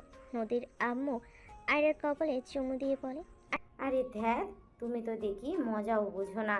আরে এই মজা সবাই করে। আমরা যখন ছোট ছিলাম তখন সবাই আমাকে বলতো আমাকে নাকি আমার আব্বু আম্মু কুড়িয়ে নিয়ে এসছে। এইটা সবাইকে মজা করে বলে। ওই যে তোমার আঙ্কেল আন্টিরা আছে, ওনাদের জিজ্ঞেস করে দেখো। আয়রা সবার দিকে তাকালে কাজের লোকে সবাই আয়রাকে কোলে নিয়ে চোখের পানি মুছে দিতে দিতে সবাই বুঝাতে লাগলো। আর এদিকে তুলি ওর আম্মুকে টেনে কিছুটা দূরে নিয়ে গিয়ে বলে, আম্মু, দুলাভাই কোথায়? আর দুলাভাইকে নাকি 1 ঘন্টা পর মেরে মাছকে খাওয়াবে। আবার তোমার বড় মেয়ে খুনাখুনি শুরু করেছে নাকি? স্মৃতি গিয়েও দেখি ভালো হলো না। আর কি হয়েছে কও তো? ওইটার ওইটার মাথার তার ছিঁড়ে গেল কিভাবে? তুলির কথা শুনে নদীর আম্মু সব কিছু খুলে বলে। তুলি অবাক হয়ে যায়। তুলি বলে, কি বলো? ওনার সাথে আমি দেখা করতে চাই। তোর আব্বু জানলে রেগে যেতে পারে। রাখো তো। তুলি বের হয়ে গেল। তুলি সোজা আয়নে রাখা জায়গায় চলে গেল। দরজা খুলে ভিতরে গেলে দেখে ঘরে মেঝেতে পানি। আয়নের দিকে তাকাতে আয়ন সামনের দিকে তাকালো। আয়ন অবাক হয়ে গেল। তুমি কেন এসেছো? শোনো, তুমি যা ইচ্ছে করো, আমার তাতে কিচ্ছু যায় আসে না। আমার মেয়ে যদি কোনো ক্ষতি হয় তোমাদের কারণে, আমি তোমাদের কাউকে ছাড়বো না। আয়নের কথা শুনে তুলি অবাক হয়ে গেল। তুলির মাথায় আইডিয়া আসলো। তুলি ভিতরে ঢুকে নদীর মতো কণ্ঠ করে বলে, আয়ান, তোমার সাথে আমার কিছু কথা আছে। তুমি দয়া করে আমার কথাগুলো শুনবে? কোনো কথা শুনতে চাই না, এখান থেকে চলে যাও। তুমি আমাকে কখনোই ভালোবাসো নাই, সব কিছু নাটক ছিল। তুলি আয়নের কথা শুনে দরজা লাগিয়ে দিই আয়নের পাশে গিয়ে বসলো। আয়ন উঠে যেতে নিলে তুলি আয়নের হাত ধরে আয়ন বলে ওঠে, তুমি কেন এমন করছো? তুমি কি আগের মতো হতে পারো না? আমি তো তোমাকে ভালোবাসি। যখন আমি তোমাকে পছন্দ করতাম না তখন তো তুমি আমার জন্য পাগল ছিলে। যখন আমি তোমাকে ভালোবাসতে শুরু করলাম তখন তুমি চেঞ্জ হয়ে গেলে। আয়ন কান্না করতে লাগলো। তুলি আয়নকে ওর পাশে বসিয়ে দিয়ে বলে, আয়ান, আমার অতীতের কোনো কিছু মনে নেই। আমি স্মৃতিশক্তি হারিয়ে ফেলেছি। আয়ন তুলির কথা শুনে চমকে গেল। তুলির দিকে তাকিয়ে বলে, কি বলছো এসব? হ্যাঁ, ঠিক বলছি। আমার অতীতের কিছুই মনে নেই। আমি কি আসলে তোমাকে আগে চিনতাম না। আমার কি হয়েছিল আগে, আমি কেমন ছিলাম, আমাদের কি সম্পর্ক, আমাকে জানাতে পারবে? আফিয়া, কি বলো? অতীতের কিছু মনে নাই? আফিয়া, ভালো করে দেখো, আমি তোমার হাজব্যান্ড। তুমি আমাকে জোর করে বিয়ে করেছিলে, আমি তোমার প্রাণ বাঁচিয়েছিলাম। তোমার কি কিছু মনে নাই? তুমি আমাকে পটানোর জন্য কত কিছু করতে। তুমি আমাকে অনেক ভালোবাসতে। ওয়েট, আমাদের কিছু সুন্দর মুহূর্তের পিক আছে। আমি তোমাকে ফার্স্ট প্রপোজ করেছিলাম। আয়ন ফোন বের করে লক খুলে সিক্রেট গ্যালারিতে গিয়ে পিক দেখতে লাগলো। তুলি ছবিগুলো দেখে চোখ ছানা বড় হয়ে গেল। তুলি মনে মনে ভাবতে লাগলো, কি তাহলে আয়রার আব্বু এই ছেলেটা? দিন শেষে আবার সেই আপুর সাথে বিয়ে হয়েছে। কি ভাগ্য ওদের। তুলি ভাবতে লাগলো। আয়ন তুলিকে জড়িয়ে ধরে বলে, সব কিছু ওই রাতুলের বাপের জন্য হয়েছে। আমি ওদের ছাড়বো না। আমি ওদের যদি জেলে না পাঠাই আমার নামও আয়ান না। তুলি চমকে গেল। তুলির হাত পা কাঁপতে লাগলো। হঠাৎ করে আয়নের মনের ভিতর খচখচ করতে লাগলো। আয়ন তুলিকে ছেড়ে দিয়ে উঠে পড়ল। তুলি অবাক চোখে তাকিয়ে বলল, কি হলো, ছেড়ে দিলে কেন? না মানে, কিছু মনে করো না। মনের ভিতরে কেমন যেন লাগছিল। মনে হচ্ছিল তুমি যদি না যান, রাগ করো না। আসলে অনেক দিন পর তোমাকে এত কাছে পেয়েছি, তাই হয়তো এমন হচ্ছে। সরি জান। আয়নের কথা শুনে তুলি ভুরুকুচকে তাকালে। তুলি মনে মনে ভাবতে লাগলো, কি ভালোবাসে রে বাবা, আমাকে জড়িয়ে ধরে বুঝে গেল আমি তার বউ না। জান, কি ভাবো? কিছু না। আচ্ছা, আমাকে বলতে পারবে আমার খুন হওয়ার আগ পর্যন্ত কি কি হয়েছে? হ্যাঁ, সেদিন ছিল আমার ইন্টার পরীক্ষা, শেষ দিন ছিল। আমি পরীক্ষা দিয়ে বাসায় এসে তোমাকে সারপ্রাইজ দেওয়ার জন্য গোলাপ চকলেট নিয়ে যাই। তোমার বাসায় গেলে আমি পাই নাই। সাইকেল নিয়ে মন খারাপ করে বের হইতে যাব, তখন আমি নিচ থেকে দেখতে পাই রাতুল, ওর আব্বু আর কয়েকজন মিলে হাসাহাসি করে বলছে তাদের প্ল্যান সাকসেসফুল। তুমি কয়েক মিনিট ভিতরে লাশ হয়ে ফিরবে। আমি ওদের কাছে যাওয়ার আগে ওরা সব বের হয়ে চলে যায়। গাড়িতে উঠে চলে গেলে আমি সাইকেল নিয়ে ওদের পিছন যাই। ওদের পিছনে যেতেই দেখি ওরা তোমার গাড়িতে বোম ব্লাস্ট করে দিয়েছে। আমি চিৎকার দিয়ে কান্না করে গাড়ির কাছে ছুটে গেলে হঠাৎ তুমি আমার হাত পিছন থেকে ধরলে। আমি পিছনে ঘুরে দেখি তুমি রক্তাক্ত অবস্থায় আমাকে জড়িয়ে ধরে ভালোবাসি বলে আমার কোলে ঢুলে পড়ো। আমি চিৎকার দিয়ে কান্না করতে তোমাকে ডাকছিলাম, কোনো সারা শব্দ দাও নাই। আয়ন কথাগুলো বলে কান্না করতে লাগলো। তুলি আয়নের কাঁধে হাত দিয়ে বলে, তারপর কি হলো? হেলিকপ্টার এসে আমার থেকে তোমাকে ছিনিয়ে নিয়ে চলে গেল বডিগার্ড। পরের দিন আমাকে বলে তুমি আর নাই। ও আচ্ছা, কান্না করো না, আমি তো বেঁচে আছি। আল্লাহ আমাদের সাথে সহায় হয়েছিল বলেই আমাদের মেয়ে আমি সুস্থ আছি। আর দেখো, আবারও আমি তোমার বউ হয়েছি। হ্যাঁ। আইন তুলিকে জড়িয়ে ধরে তুলি আইনের হৃদয় স্পন্দনের শব্দ শুনতে লাগলো। আইন বারবার মনের ভিতর খচ করে আইন তুলিকে ছেড়ে দিয়ে বলে, নদী, তুমি আয়রা তোমার আব্বু আম্মুকে দেখে রেখো, ওরা কিন্তু তোমাদের আবারও ক্ষতি করবে। আইন কথা শেষ করতেই তুলি আইনের দিকে তাকিয়ে বলে, তুলি আপনাকে আমার কিছু বলার ছিল, এখন শুনলে রেগে যাবেন। আমাকে আপনি কেন বলছো? নিজের কণ্ঠে এসে বলে, তুলি আমি নদী না, আমি ওর যমজ বোন তুলি। এই কথা শুনে আইন সাথে সাথে চৌকির উপর থেকে উঠে পড়ে। আইন বলে ওঠে, কি বলেন আপনি? তুলি নদী না? হ্যাঁ আমি তুলি, বাট আপনাকে কিছু কাজ করতে হবে, আমার কথা সম্পূর্ণ শুনবেন। তুলি আইনকে প্ল্যান সব কিছু বোঝাতে লাগলো। বোঝানো শেষ করে বলে, কি রাজি আপনি? আপনার সাথে এক রুমে থাকা আমার পক্ষে সম্ভব না। আমার স্ত্রী কিছু মনে নাই, তাই বলে আমি আপনার সাথে কেন থাকবো? এক রুমে অসম্ভব। আরে ছোট বোন হিসেবে তো আমাকে দেখতে পারবেন তাই না? তারপরও হ্যাঁ, আয়রাকে আমাদের সাথে রাখতে হবে। ওকে তাহলে চলুন। আইনের হাত ধরে তুলি বের হলে বডিগার্ড থামিয়ে দিলে তুলি হাত সরিয়ে দিয়ে বলে, আমার হাজবেন্ডকে আমি নিয়ে যাচ্ছি, কারো বুকে পাটা থাকলে আমার সাথে লাগতে আসো। তুলির কথা শুনে বডিগার্ড এসে বলে, ম্যাম আপনার সব মনে পড়ে গেছে ম্যাম, আমি ওই দিনের অপেক্ষায় ছিলাম ম্যাম। আপনি স্যারের সাথে জঘন্য আচরণ করেছেন, স্যারকে আপনার কাজের জন্য মেরেছেন। স্যার আপনার ব্যাপারে তো জানতো না ম্যাম। আপনার যে সব মনে পড়ছে, সত্যি অনেক খুশি লাগছে। বডিগার্ডের কথা শুনে তুলি অবাক চোখে তাকালে আইন বলে ওঠে, চলো পরে কথা বলি। আইন তুলিকে নিয়ে চলে গেল। বাসার ভিতরে গেলে দেখে আয়রা সবার সাথে খেলা করছে। আইনকে দেখে দৌড়ে এসে জড়িয়ে ধরে কোলে উঠে বলে, নতুন আব্বু, আপনি কোথায় গেছিলেন? আম্মু আমাকে অনেক বকা দিয়েছে, আমাকে অনেক কথা বলেছে, আমাকে মজা করেও বলেছে আমি নাকি তার মেয়ে না। আয়ন আয়রার কপালে চুমু দিয়ে বলে, তোমার আম্মু তো এমনিতে মাথা গরম, আর উনি ঠিক বলছে। তুমি আমার আর ওনার সন্তান, বুঝতে পারছো? আমি তোমার আব্বু আর উনি তোমার আম্মু। আয়ন তুলির দিকে তাকিয়ে বলে, আরে না আব্বু, ওটাই তো খালামণি। না আমি তোমার আম্মু আর ওইটা তোমার আব্বু। সবাই অবাক হয়ে তাকিয়ে থাকে। নদীর আব্বু সে রাগী কণ্ঠে বলে ওঠে, হচ্ছেটা কি? এই ছেলেটা এখানে কেন? আমার হাজবেন্ডকে কোন হিসেবে ওইখানে রাখতে দিয়েছো আব্বু? থাপ্পড় মারবো একটা। তোর হাজবেন্ড মানে? হ্যাঁ ওই আমার হাজবেন্ড। সেদিন আমার সাথে ওর বিয়ে হয়েছে, আর আপুর সাথে ওর বিয়ে হয়নি। কবুলি বলে নাই, অন্যকে বলেছিল। আমি আগেই আইনকে বিয়ে করে নিয়েছিলাম। যাই হোক, আমার হাজবেন্ডের দিকে কেউ তাকাবে তো আমি তার চোখ তুলে ফেলবো। মানে কি তোর হাজবেন্ড মানে? হ্যাঁ আমার হাজবেন্ড। আমার হাজবেন্ডের সাথে তোর বিয়ে হয়নি, আর আজ থেকে আয়ান আর আমার সন্তান আয়রা। যান চলো রুমে যাই। তুলি আয়নের হাত ধরে নিয়ে চলে গেল। রুমে গেলে আয়ন আয়রার সাথে খেলতে লাগলো। তুলি আলমারি থেকে পোশাক নিয়ে ওয়াশরুমে চলে গেল। তুলি গোসল করে পোশাক চেঞ্জ করে বের হলে ড্রেসিং টেবিলের সামনে বসলে চুলের পানিতে পিছনে ভিজে ভিতরে সব বোঝা যাচ্ছে দেখে আয়ন আয়রাকে কোলে নিয়ে বারান্দায় চলে গেল। তুলি চুল শুকিয়ে বের হয়ে গেল। তুলিকে দেখে কেউ কিছু বলবে তার আগেই তুলি নদীর রুমে চলে গেল। তুলি আলমারি থেকে আয়নের শার্ট প্যান্ট নিতে লাগলো। নদী পিছন থেকে বলতে লাগলো, হচ্ছেটা কি? আমার হাজবেন্ডের পোশাক সব নিয়ে যাচ্ছি, আমার সাথে সে এখন থেকে থাকবে, আর তুমি আজ থেকে মুক্ত। আয়রা আয়রা আয়ান সব আমার সাথে থাকবে।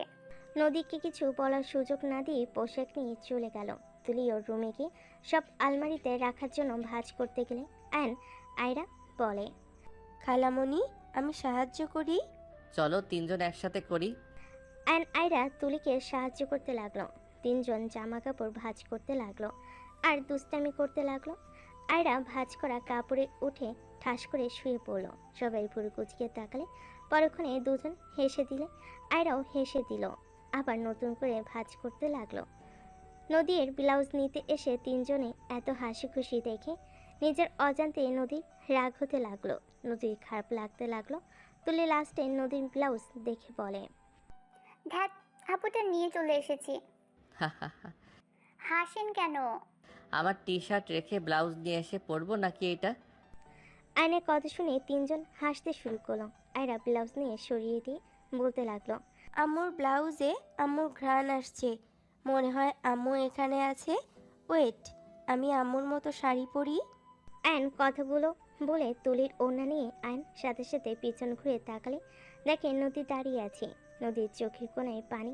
আয়নকে দেখে সাথে সাথে চোখ মুছে ভিতরে ঢুকে আয়রার হাত থেকে ব্লাউজ নিয়ে বলে, চোখে দেখোস না আমার জামা নিয়ে চলে এসেছিস যত সব। নদী নিয়ে চলে গেল। 8 দিন পর। জান আর একটু খেয়ে নাও। না, আর খাবো না। ননদের বিয়ে বলে কথা, ওখানে গিয়ে অনেক কাজ আছে। তাড়াতাড়ি তুমি খেয়ে নাও। আমি আয়রা যাচ্ছি। আম্মু, আপু, তোমরা যাবে না? যাবো। ওকে, রেডি হয়ে নাও। তুলি চলে গেল।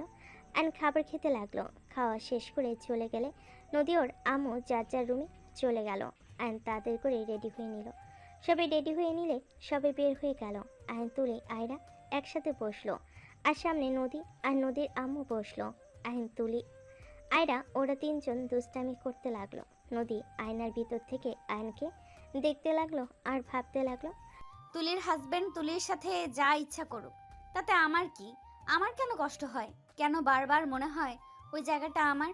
আমি তো আয়ান আয়রাকে সহ্য করতে পারি না, তাহলে ওদের কেন আমি মিস করছি? ওদের কেন আমার কাছে পেতে ইচ্ছে হচ্ছে?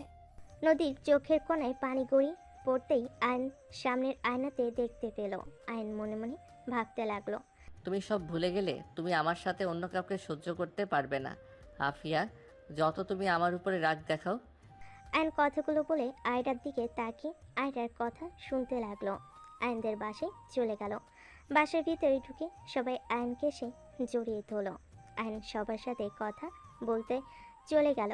এদিকে নদী, তুলি, আয়রা, নদীর আম্মু ভিতরে গেলে আয়নের আম্মু নদীর আম্মুকে সালাম দিয়ে কথা বলতে লাগলো। তিনজন কথা বলতে নিল। কথা শেষ হলে নদী, তুলি, আয়রা উপরে যেতে লাগলো। উপরে যেতেই আয়নের রুমে ঢুকতেই হঠাৎ করে বিছানায় বসা একজন বলে ওঠে, আফিয়া ভাবি, আপনি বেঁচে আসেন। আপনাদের দুজনকে একরকম লাগছে। আপনাদের ভিতরে আফিয়া ভাবিকে? আমি আফিয়া, তুমি কে? আফিয়া ভাবি, আপনি আমাকে চেনেন না? ভাবি, আমি রাকিব। রাকিব আর কিছু বলতে যাবে তখন আয়ন ভিতরে ঢুকে বলে, ভাই তুই এসেছিস, অনেক খুশি হয়েছি। তোর খুশির জন্য কে এসেছে? আমার বোনের বিয়ে, আমি আসবো না তা কি হয়? জানি তো। ভাবি, আমাকে চিনছো না? ও, বুঝেছি, তুই অন্য কাউকে বিয়ে করছিস থেকে ভাবি তোকে মেনে নিতে পারে না, এই জন্য ভাবি আমাকে চিনছে না। ভাবি, আপনি আয়ানকে ভুল বুঝবেন না। আপনাকে আমি সব খুলে বলবো। আয়ান আপনাকে ভালোবাসে। কি খুলে বলবেন? রাকিব চুপ কর তো, ওনাদের ফ্রেশ হতে দে। চুপ কর, আমি তো নতুন বউকে মানি না ভাবি হিসাবে। আফিয়া ভাবি বেঁচে আছে, সেখানে তুই অন্য কাউকে বিয়ে কিভাবে সংসার করবি? তোর বউকে আমাকে দেখিয়ে দে, আমি তোদের সব কিছু তাকে খুলে বলবো। কি খুলে বলবেন বলেন? ভাবি, আয়ান আপনাকে অনেক ভালোবাসে। আয়ান জানতো আপনি মারা গিয়েছেন, আপনার বডিগার্ড ওকে বলেছিল। আয়ান অনেক ভেঙে পড়েছিল, আমরা অনেক কষ্টে সামলে নিই। আস্তে আস্তে ওই ঠিক হইলে কোনো মেয়ের সাথে আয়ান কথা বলতো না, চুপচাপ থাকতো। খুব দরকার না হইলে কারোর সাথে কথা বলতো না, সারাদিন পড়াশোনা নিয়ে থাকতো। ওর বাঁচার শেষ আশা ছিল ওর বোনকে বিয়ে দেওয়া আর মায়ের খেয়াল রাখা। জীবনে কখনোই ও বিয়ে করবে না। রাকিব চুপ করবি? দেখ মায়ের খাস না, চুপ কর।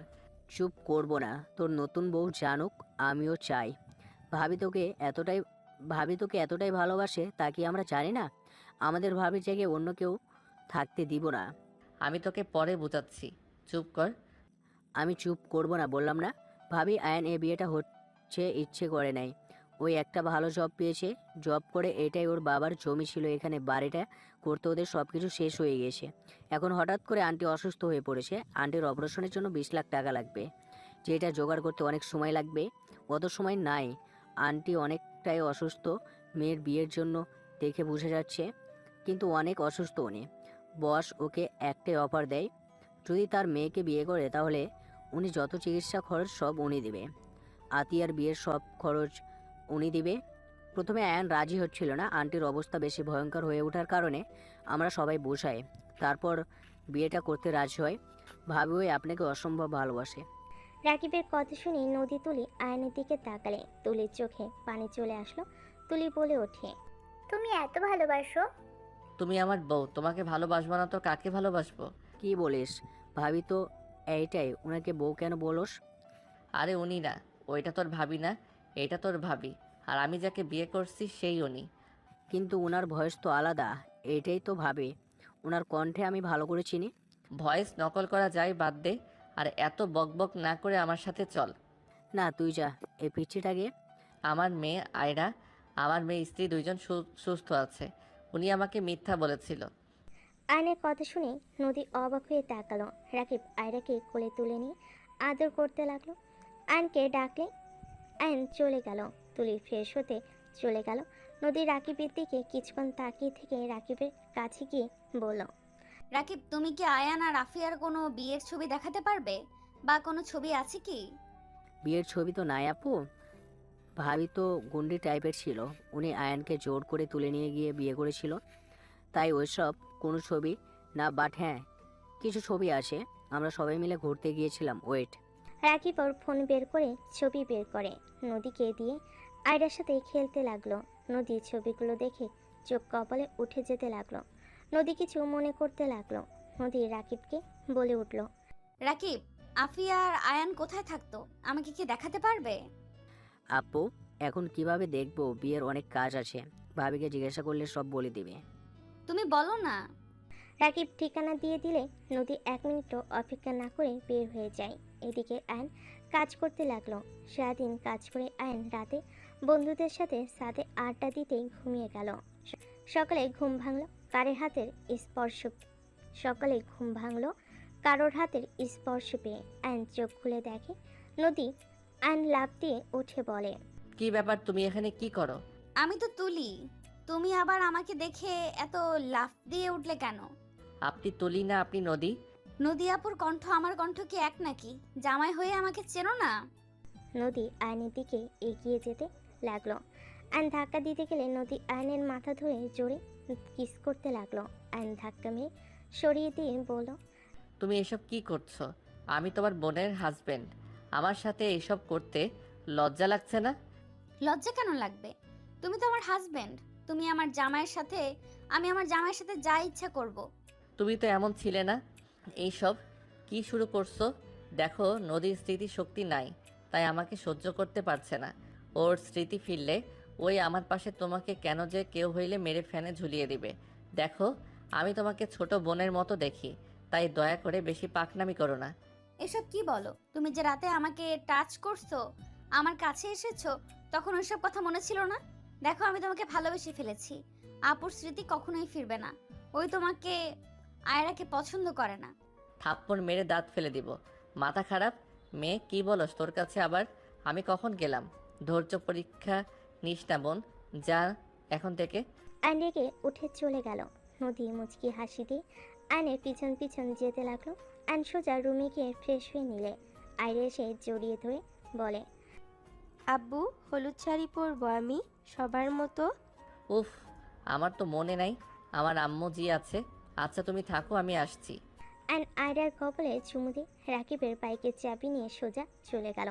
আয়ন মার্কেটে গিয়ে আয়রার জন্য শাড়ি, আয়রার জন্য সব কিছু কিনে বাইক নিয়ে সোজা বাসায় চলে আসলো। বাসার ভিতরে গিয়ে সোজা আয়রাকে খুঁজতে লাগলো। আতিয়ার রুমের কাছে গেলে দেখে আয়রা সবার সাজ দেখছে তাকিয়ে তাকিয়ে। আয়ন বলে উঠল, আয়রা। আয়নের ডাক শুনে সবাই আয়নের দিকে তাকালো। আয়রা আয়নের কাছে দৌড়ে এসে বলে, আব্বু, আমাকে কেমন লাগছে?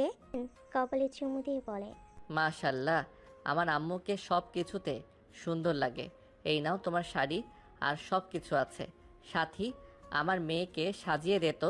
আয়নের কথা শুনে সাথী বলে, আমাদের ভাতিজি আমরা সুন্দর করে সাজিয়ে দেব, বাট তোর বউকে যে সাজিয়ে দিলাম, টাকা দে। টাকা কাকে বলে, কেমন দেখা যায়? আর আমার বউকে কেমন দেখা যায়? আয়নের কথা শুনে সবাই হাসতে লাগলো। সাথী রেগে থাকলে আয়ন 500 টাকা বের করে দিয়ে বলে, আরে ভাই, মজা করছি, এই নে চকলেট খাস। আয়নের হাত থেকে টাকা নিয়ে মুখ ভেঙচি দিয়ে বলে, ধন্যবাদ, যা ভাগ। আর ভাবি, ভাববেন না, আপনার বউ আপনাকে সাজিয়ে দেওয়ার জন্য দিয়েছে। আমার থেকে 500 টাকা নিয়েছিল, ওই টাকাই দিয়েছে। আয়ন ভেঙচি দিলে সাথী মারতে আসবে, তার আগে আয়ন দৌড়ে চলে গেল। সবাই হাসতে লাগলো। আয়নের রুমে গেলে রাকিব ওর আরও কাজিনরা সবাই রেডি হচ্ছে। আয়নকে দেখে রাকিব বলে, এই নে তোর পাঞ্জাবি পায়জামা। আয়ন পাঞ্জাবি পায়জামা পরতে লাগলো। পড়া শেষ করে রেডি হতে লাগলো। রেডি হওয়া শেষ করে সবার সাথে নিচে চলে গেল। আয়ন সোজা কাজের ওইখানে চলে গেল। সব কিছু দেখাশোনা করতে লাগলো। দুপুরের দিকে সবাই হলুদ দিয়ে বাসায় আসলে আয়রাকে নদীর দিকে তাকিয়ে মুগ্ধ নয়নে দেখতে লাগলো। আয়রা সোজা আয়নের কাছে এসে কোলে উঠে বলে, আব্বু, ওই বাসায় না একটা আঙ্কেল আমাকে কিস করতে নিয়েছিল, পরে আম্মু লোকটাকে এক সাইডে নিয়ে এমন মার দিছে, ধুমধুম করে মারছে। আহা তাই? আয়রা হেসে বলে, হ্যাঁ আব্বু। আচ্ছা আব্বু, আমি যাই, ফুপিকে হলুদ দিব। আয়রা কথাগুলো বলে নিচে নেমে দৌড়ে চলে গেল। আয়ন কাজ করতে ব্যস্ত হয়ে গেল। ছেলেদের পক্ষ থেকে বিকেলের দিকে মানুষজন আসতে শুরু করলো। আয়নের কাছে তুলে এসে অন্যদিকে তাকিয়ে থেকে বলে, আয়ান, আমার সাথে ওদিকে চলো তো। যাবো না। কি হয়েছে? আমার সাথে রাগ নিয়ে কথা বলছো কেন? চলো। তুলি আয়নের হাত ধরে টেনে নিয়ে যেতে লাগলো। ফাঁকা জায়গায় নিয়ে গিয়ে বলে, রাতুল ফুপা জেলে, কিছু কি জানো? ওদের বিরুদ্ধে সব প্রমাণ কে যেন দিয়ে দিয়েছে। আমি তো পুরো অবাক হয়ে গেছি। কি বলেন? হ্যাঁ, আম্মুর কাছে ফুপি কল দিয়ে কথাগুলো জানালো। অনেক কান্না করছিল।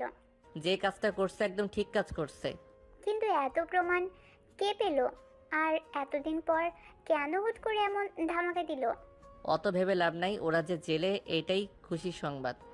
তুলি আয়নকে এত কথা বলতে দেখে নদী রাগ হতে লাগলো। নদী এগিয়ে ওদের মাঝখানে দাঁড়িয়ে বলে, আয়ান তোমাকে ডাকে। আয়ন চলে গেল। সবার দিকে নজর রাখতে লাগলো। সবাই নাচ গান করতে লাগলো। সন্ধ্যার ছেলেপক্ষে সবাই চলে গেল। রাতে আয়ন বন্ধুদের সাথে ছাদে থাকলো। সারা রাত 8টা দিয়ে রাত 4টায় সবাই ঘুমিয়ে গেল। সকালে সবাই উঠে যার যার কাজে লেগে গেল। সন্ধ্যার দিকে বরপক্ষ চলে আসলো। আয়ন বরপক্ষের খাবার দাবারের দিকে খেয়াল রাখতে লাগলো। রাত 9টায় বিয়ে বর্ণ শুরু করলো। 12টার দিকে বিদায়ের পালা আসলে আতিয়া আয়নকে জড়িয়ে ধরে কান্না করতে লাগলো। আয়নও কান্না করতে লাগলো। আতিয়াকে বিদায় দিয়ে ওর আম্মুকে নিয়ে রুমে চলে গেল। আয়ন ওর আম্মুকে ঘুম পাড়িতে রুমে চলে গেল।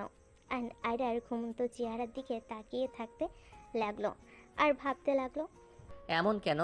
মেয়েরা বড় হইলে তাকে বিদায় কেন দিতে হয়? আমার বোনটাও আমাকে ছেড়ে চলে গেল, আমার মেয়েটাও বড় হইলে আমাকে ছেড়ে শ্বশুর বাড়িতে চলে যাবে।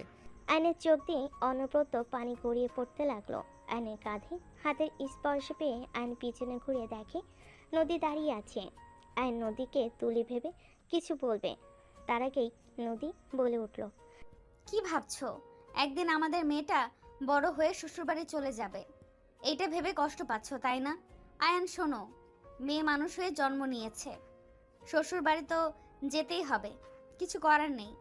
আমি আমার মেয়েকে শ্বশুর বাড়িতে পাঠাবো না। তো মেয়েকে বিয়ে দিবে না নাকি? সারা জীবন কি ঘরে রাখা যাবে নাকি? আমি অনেক টাকা জোগাড় করব যাতে আমার মেয়ের জামাইকে ঘর জামাই করে রাখতে পারি। আয়নের কথা শুনে নদী ফিক করে হেসে দিয়ে আয়নকে বসিয়ে দিয়ে বলে, সবই বুঝলাম, তা তোমার মেয়ের জামাইয়েরও তো বাবা মা আছে, তারা কেন তাদের ছেলেকে তোমার কাছে থাকতে দিবে বলো? তোমার যেমন তোমার মেয়ের জন্য মায়া লাগছে, তেমন তাদেরও লাগবে। আর মেয়েদের শ্বশুর বাড়িতে যেতেই হবে, এটাই নিয়ম। আর তুমি চাইলে আরও কয়েকটা বাবু নিতে পারি। যদি ছেলে হয়ে যায় তাহলে ওই তো সব সময় আমাদের কাছে থাকবে, সাথে ছেলের বউও আসবে, তখন শোধবোধ হয়ে যাবে অন্য মেয়ে আমাদের কাছে, আর আমাদের মেয়ে অন্যজনের ঘরে চলে যাবে। নদীর কথা শুনে আয়ন রেগে ঠাস ঠাস করে থাপ্পড় মেরে বলে, চুপ, একদম চুপ। রাতুল ওদের সবাইকে ধরছে, তোর সাথে আর অভিনয় আমার করা লাগবে না। নদী আমার স্ত্রী, আর ওই আমার স্ত্রী হয়ে থাকবে। আয়নের কিছু বলবে তখনই রুমে তুলি ঢুকে। আয়ন তুলিকে নদী ভেবে আয়ন তুলির কাছে গিয়ে বলে, নদী, আমার তোমার সাথে সেদিন বিয়ে হয়েছিল, তোমার বোনের সাথে আমার কোনো সম্পর্ক নাই। তোমাকে জেলাস ফিল করানোর জন্য মিথ্যা অভিনয় করছি। বিশ্বাস করো, আমি তোমাকে ভালোবাসি, আর কাউকে না। এসব কি বলো? আমি তো জানি তুমি আপুকে ভালোবাসো, আর আমার বয়ফ্রেন্ড তো জানে আমার ব্যাপারে। এসব কি যাতা বলো? তুমি তুলি? হ্যাঁ। তাহলে উনি? আপু। আয়নের বুঝতে আর বাকি রইল না। আয়নের দিকে নদী বলতে লাগলো, এখনো সেই সময় আসে নাই। কথাটা বলেই নদী চলে গেল। আয়ন নদীর চলে যাওয়ার দিকে তাকিয়ে থেকে দেখতে লাগলো। তুলি বলে ওঠে, কি হয়েছে? এভাবে কি দেখো? কিছু না। আয়ন বের হয়ে গেল। ছাদে গেলে দেখে আয়ন বের হয়ে গেল। ছাদে চলে গেলে বন্ধুদের সাথে চুপচাপ বসে থাকতে লাগলো। আত্মীয় স্বজন অনেক চলে যাওয়ায় সবাই এক একটা রুমে গিয়ে ঘুমিয়ে গেল। আয়ন সকালে ঘুম থেকে উঠে ওর রুমে চলে গেল। রুমে গিয়ে দেখে আয়রা তার দুপাশে নদী ও তুলি ঘুমিয়ে আছে। আয়ন ভাবতে লাগলো, দুইজন সেম শাড়ি কেন পরা লাগবো? এদের কখন কোনটা কে বোঝাই মুশকিল। কণ্ঠ নকল করতে পারে ফাজিল দুইটাই। ওয়েট, আমার বউয়ের পায়ের তালুতে তিল আছে। আয়ন আস্তে আস্তে কাঁথা পায়ের উপর থেকে সরাতে যাবে, সাথে সাথে নদী নড়ে উঠল। চোখ খুলে আয়নকে পায়ের কাছে দেখে তুলির কণ্ঠ নকল করে বলে, দুলাভাই কি করছেন এসব? আপনি এত নোংরা। আয়ন নদীর পা দেখে বুঝতে পারল এইটাই নদী, তুলি না। আয়ন মজা করে পায়ের কাছ থেকে সরে সোজা নদীর মুখের কাছে গিয়ে দুহাত খাটের সাথে চেপে ধরে আস্তে আস্তে বলে, নোংরামের কি হয়েছে? শালিকা, শালিকা তো অর্ধেক ঘরওয়ালি। ছি ছি দুলাভাই কি করছেন? আপুকে ডাক দেবো কিন্তু। তার আগেই যে তোমার এই কমলা ঠোঁট জোড়া আমার দখলে নিয়ে নিব শালিকা। থাপ্পড় চেনেন? ডাক দেবো নাকি? নদী আর কিছু বলবে তার আগে আয়ন নিজের দখলে নিয়ে নিল। নদী ছাড়ানোর চেষ্টা করে আয়নের শক্তিতে পারল না। 3 মিনিট পর ছেড়ে দিলে নদী কান্নার ভাঙ করে বলে, ছি দুলাভাই, আপনি আমার সাথে এটা করতে পারলেন? আমি আপনাকে ভালো মানুষ ভেবেছিলাম। আয়ন নদীর দিকে এক নজরে তাকিয়ে থাকলো। আয়নের চোখের পানি নদীর মুখের উপর পড়তেই নদী চমকে গেল। আয়নের দিকে তাকিয়ে বলল, কি হয়েছে দুলাভাই? কান্না কেন করছেন? আপনাকে আমি অনেক ভালোবাসি। এমন কিছু করেন না আমি আয়রা আপনাকে হারিয়ে ফেলি। আমি আর আপনাকে হারাতে পারবো না। আয়ন বাচ্চাদের মতো বসে কান্না করতে লাগলো। নদী উঠে বসে আয়নকে পিছন থেকে জড়িয়ে ধরে তুলির ঘুম ভেঙে গেল। তুলি উঠে বসে পড়ল। নদী আয়নকে জড়িয়ে ধরে বলতে লাগলো, আয়ান তুমি কান্না করলে আমার কষ্ট হয়, প্লিজ কান্না করো না। আমি তোমাদের ছেড়ে কোথাও যাব না। না, আপনার সাথে আমি কথা বলবো না। আপনি আপনার জব ছেড়ে দেন নাই, আপনি এখনো এজেন্ট আছেন। আমি সত্যিই ওই কাজ করছি না। আমার গতকাল সব মনে পড়েছে। আমি আমাদের পুরনো জায়গায় গেছিলাম। আমি শুধু সব প্রমাণ বের করে আমাদের হেড অফিসারের কাছে দিয়ে দিয়েছি। আর কিছু কাজ আছে, আমি তোমাকে কথা দিচ্ছি। আমি নিজের ক্ষতি হোক এমন কিছু করব না। না, আমি আপনাকে কিছু করতে দিব না। আপনাদের শত্রু তো ওরা ছিল, ওদের তো জেলে দিয়েছেন, হয়ে গেছে। আর কোনো কাজ করা লাগবে না। সাধারণ মানুষের মতো জীবনযাপন করো। দেখি আমার কলিজা পাখিটা আমার দিকে তাকাও। তাকাবো না, যা ওদের কাছে ওদের কাজ করো গা। যাক বাবা, এত অভিমান করলে চলে? আমার স্বামী আমাকে অনুমতি না দিলে আমি কি কাজ করতে পারবো নাকি? দেখি না আমার বাবুটা কেমন অভিমান করছে, দেখি। নদী আয়নকে ওর দিকে জোর করে ঘুরিয়ে নিলে আয়ন দেখে তুলি ওদের দিকে তাকিয়ে আছে। আয়ন সাথে সাথে উঠে পড়ল, তাড়াতাড়ি চোখ মুছে ফেল। নদী বলে উঠল, কি হলো? এভাবে লাফ দিয়ে উঠলে কেন? এই শোনো, আমি যে তোমাকে মারছি সেটা আবার মনে পড়লো নাকি? দেখো আমি কিন্তু না চিনে মারছি।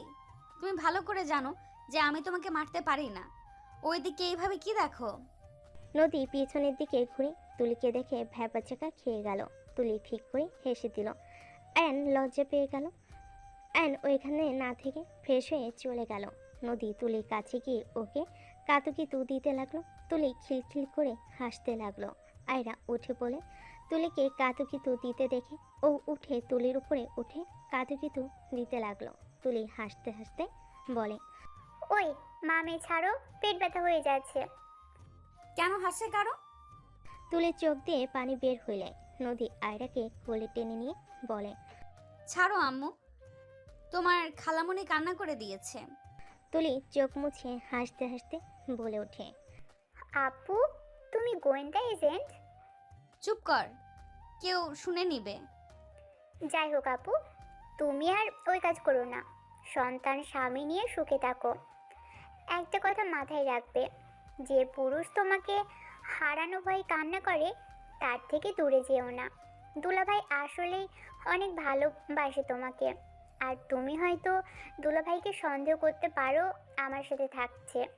দুলাভাই বারান্দায় থাকতো, আয়রাকে ঘুম পাড়ানো পর্যন্ত খাটে শুয়ে থাকতো, আর আমি ততক্ষণ আমার বয়ফ্রেন্ডের সাথে কথা বলতাম। উনি বারান্দায় ঘুমোতে গেলে আমি খাটে আয়রাকে নিয়ে ঘুমিয়ে থাকতাম। আমাকে ছোট বোনের মতো উনি দেখে। আমি জানি, ওইসব বলা লাগবে না। আইন ওয়াশরুম থেকে বের হয়ে সোজা নিচে চলে গেল। তিনজন উঠে ফ্রেশ হয়ে নিল। ফ্রেশ হয়ে নিচে চলে গেল। নিচে গেলে দেখে আইনের আম্মু অসুস্থ হয়ে পড়েছে। সবে মিলে ধরে হসপিটালে নিয়ে গেল। নদী ডাক্তারকে অপারেশনের সব ব্যবস্থা করতে বলল। নদী সব টাকা জমা দিয়ে দিল। 20 দিন পর আইনের আম্মু অনেকটা সুস্থ। সবাই মিলে বসে আছে। আইন হঠাৎ করে বলে উঠল, এখানে সবাই আছেন, আপনাদের আমি কিছু কথা বলতে চাই। কি কথা বলবে? কি বলবি আয়ান বল। আয়ান নদী আর আয়রার হাত ধরে বলে, আম্মু আমাকে ক্ষমা করে দিও, আমি তোমাকে কিছু কথা লুকিয়েছিলাম। আমি জানি না তুমি আমার কথা শুনে আমাকে কি করবে, বাট আমার বলা উচিত। কি কথা? আম্মু, নদী আমার স্ত্রী। তুলি না তোর স্ত্রী? আবার নদী মামুনি কিভাবে হয়? সেদিন তো তুই নাকি বিয়ে করিসনি। ভাইয়া কি উল্টাপাল্টা কথা বলো? না, তুলি আমার স্ত্রী না, নদী আমার স্ত্রী। আর নদীর সাথে আমার 2 বার বিয়ে হয়েছে। সবাই অবাক হয়ে তাকালো। আয়ন সবাইকে বলতে লাগলো, সবাই প্লিজ আমার পুরো কথা শুনবেন, তারপর যা বলার বলবেন। নদীর সাথে আমার 7 বছর আগে বিয়ে হয়েছিল, আর আয়রা আমার আর নদীর মেয়ে। আয়নের কথা শুনে আয়নের আম্মু রেগে গেল। আয়নের গালে থাপ্পড় মেরে বলে, তুই কি আমাদের না জানিয়ে বিয়ে করেছিস? আর কোনোদিন আমাদের বলিস নাই। আন্টি, আপনি আয়ানকে ভুল বুঝছেন। আমি আপনাকে সবকিছু খুলে বলি। নদী প্রথম থেকে সব কিছু খুলে বলতে লাগলো। সবাই চোখ বড় বড় করে তাকিয়ে থাকতে লাগলো। তুলি তারপর থেকে বলতে লাগলো, আপুকে যখন আমার ওখানে নিয়ে যায় লন্ডন, আপু তো অনেক অসুস্থ ছিল, স্মৃতিও ছিল না। আপুর বাচ্চা হলে আপু তার মেয়েকে আর মেনে নিতে পারে না। আপুর মাথায় প্রেশার পড়বে দেখে আমরা আয়রা মামুনিকে দত্তক নিয়েছি বলে চালিয়ে দিই। আব্বু বাচ্চাটা ফেলে দিতেও চাইছে দেশে এসে, আমি দিতে দিইনি। বাচ্চার বাবাকে সেটা খোঁজার অনেক চেষ্টা করেছি, বাট আমরা পাইনি। আমি বডিগার্ড বলে দিয়েছিলাম আয়নের ক্ষতি হতে পারে, তাই ওর সম্পর্কে যেন কেউ কিছু না জানে। আমি মারা গেছি এটা যেন জানে। বাহ, আমার মেয়েরা দেখি আমার থেকেও মাস্টার মাইন্ডের গেম খেলছে। আর আবার সেই আয়ানের সাথে আমি বিয়ে দিলাম। নদীর আব্বুর কথা শুনে সবাই হেসে দিল। আয়নের আম্মু আয়রাকে জড়িয়ে ধরে, আতেও জড়িয়ে ধরে আদর করে বলে ওঠে, আম্মু, তোমাকে সেদিন বললাম না, এরার মাঝে আমার আর ভাইয়ার অনেকটাই মিল পায়। আমাদের রক্ত আমাদের মতো হবে না তো কার মতো হবে? আতিয়ার কথা শুনে হেসে দিল। আয়নের আম্মু বলে ওঠে, আমার বৌমা নাতনি এখানে থাকবে ভাই। আপনার তো আরেকটা মেয়ে আছে, আমার মেয়েটাও অন্য বাড়িতে চলে গেছে। আমি আমার নাতনিকে ছাড়া থাকতে পারি না। আপনার ছেলে বউ আর ছেলেকে বলেন গা আর একটা বাচ্চা নিতে। আয়রার দিকে চোখ না দেওয়া ভালো। নদীর আপুর বাচ্চাদের মতো কথা বলা দেখে সবাই হাসলেই নদী আইন লজ্জা পেয়ে গেল। আইন নদীর শরীর ঘেঁষে দাঁড়িয়ে আস্তে আস্তে বলে, গুরুজনদের কথা মানতে হয়। আইনের কথা শুনে নদী লজ্জায় মারতে যাবে। আইন ধরে ফেল। আইনের কান ধরে বলে, ফাজিল একটা। দুজন হেসে ফেলল।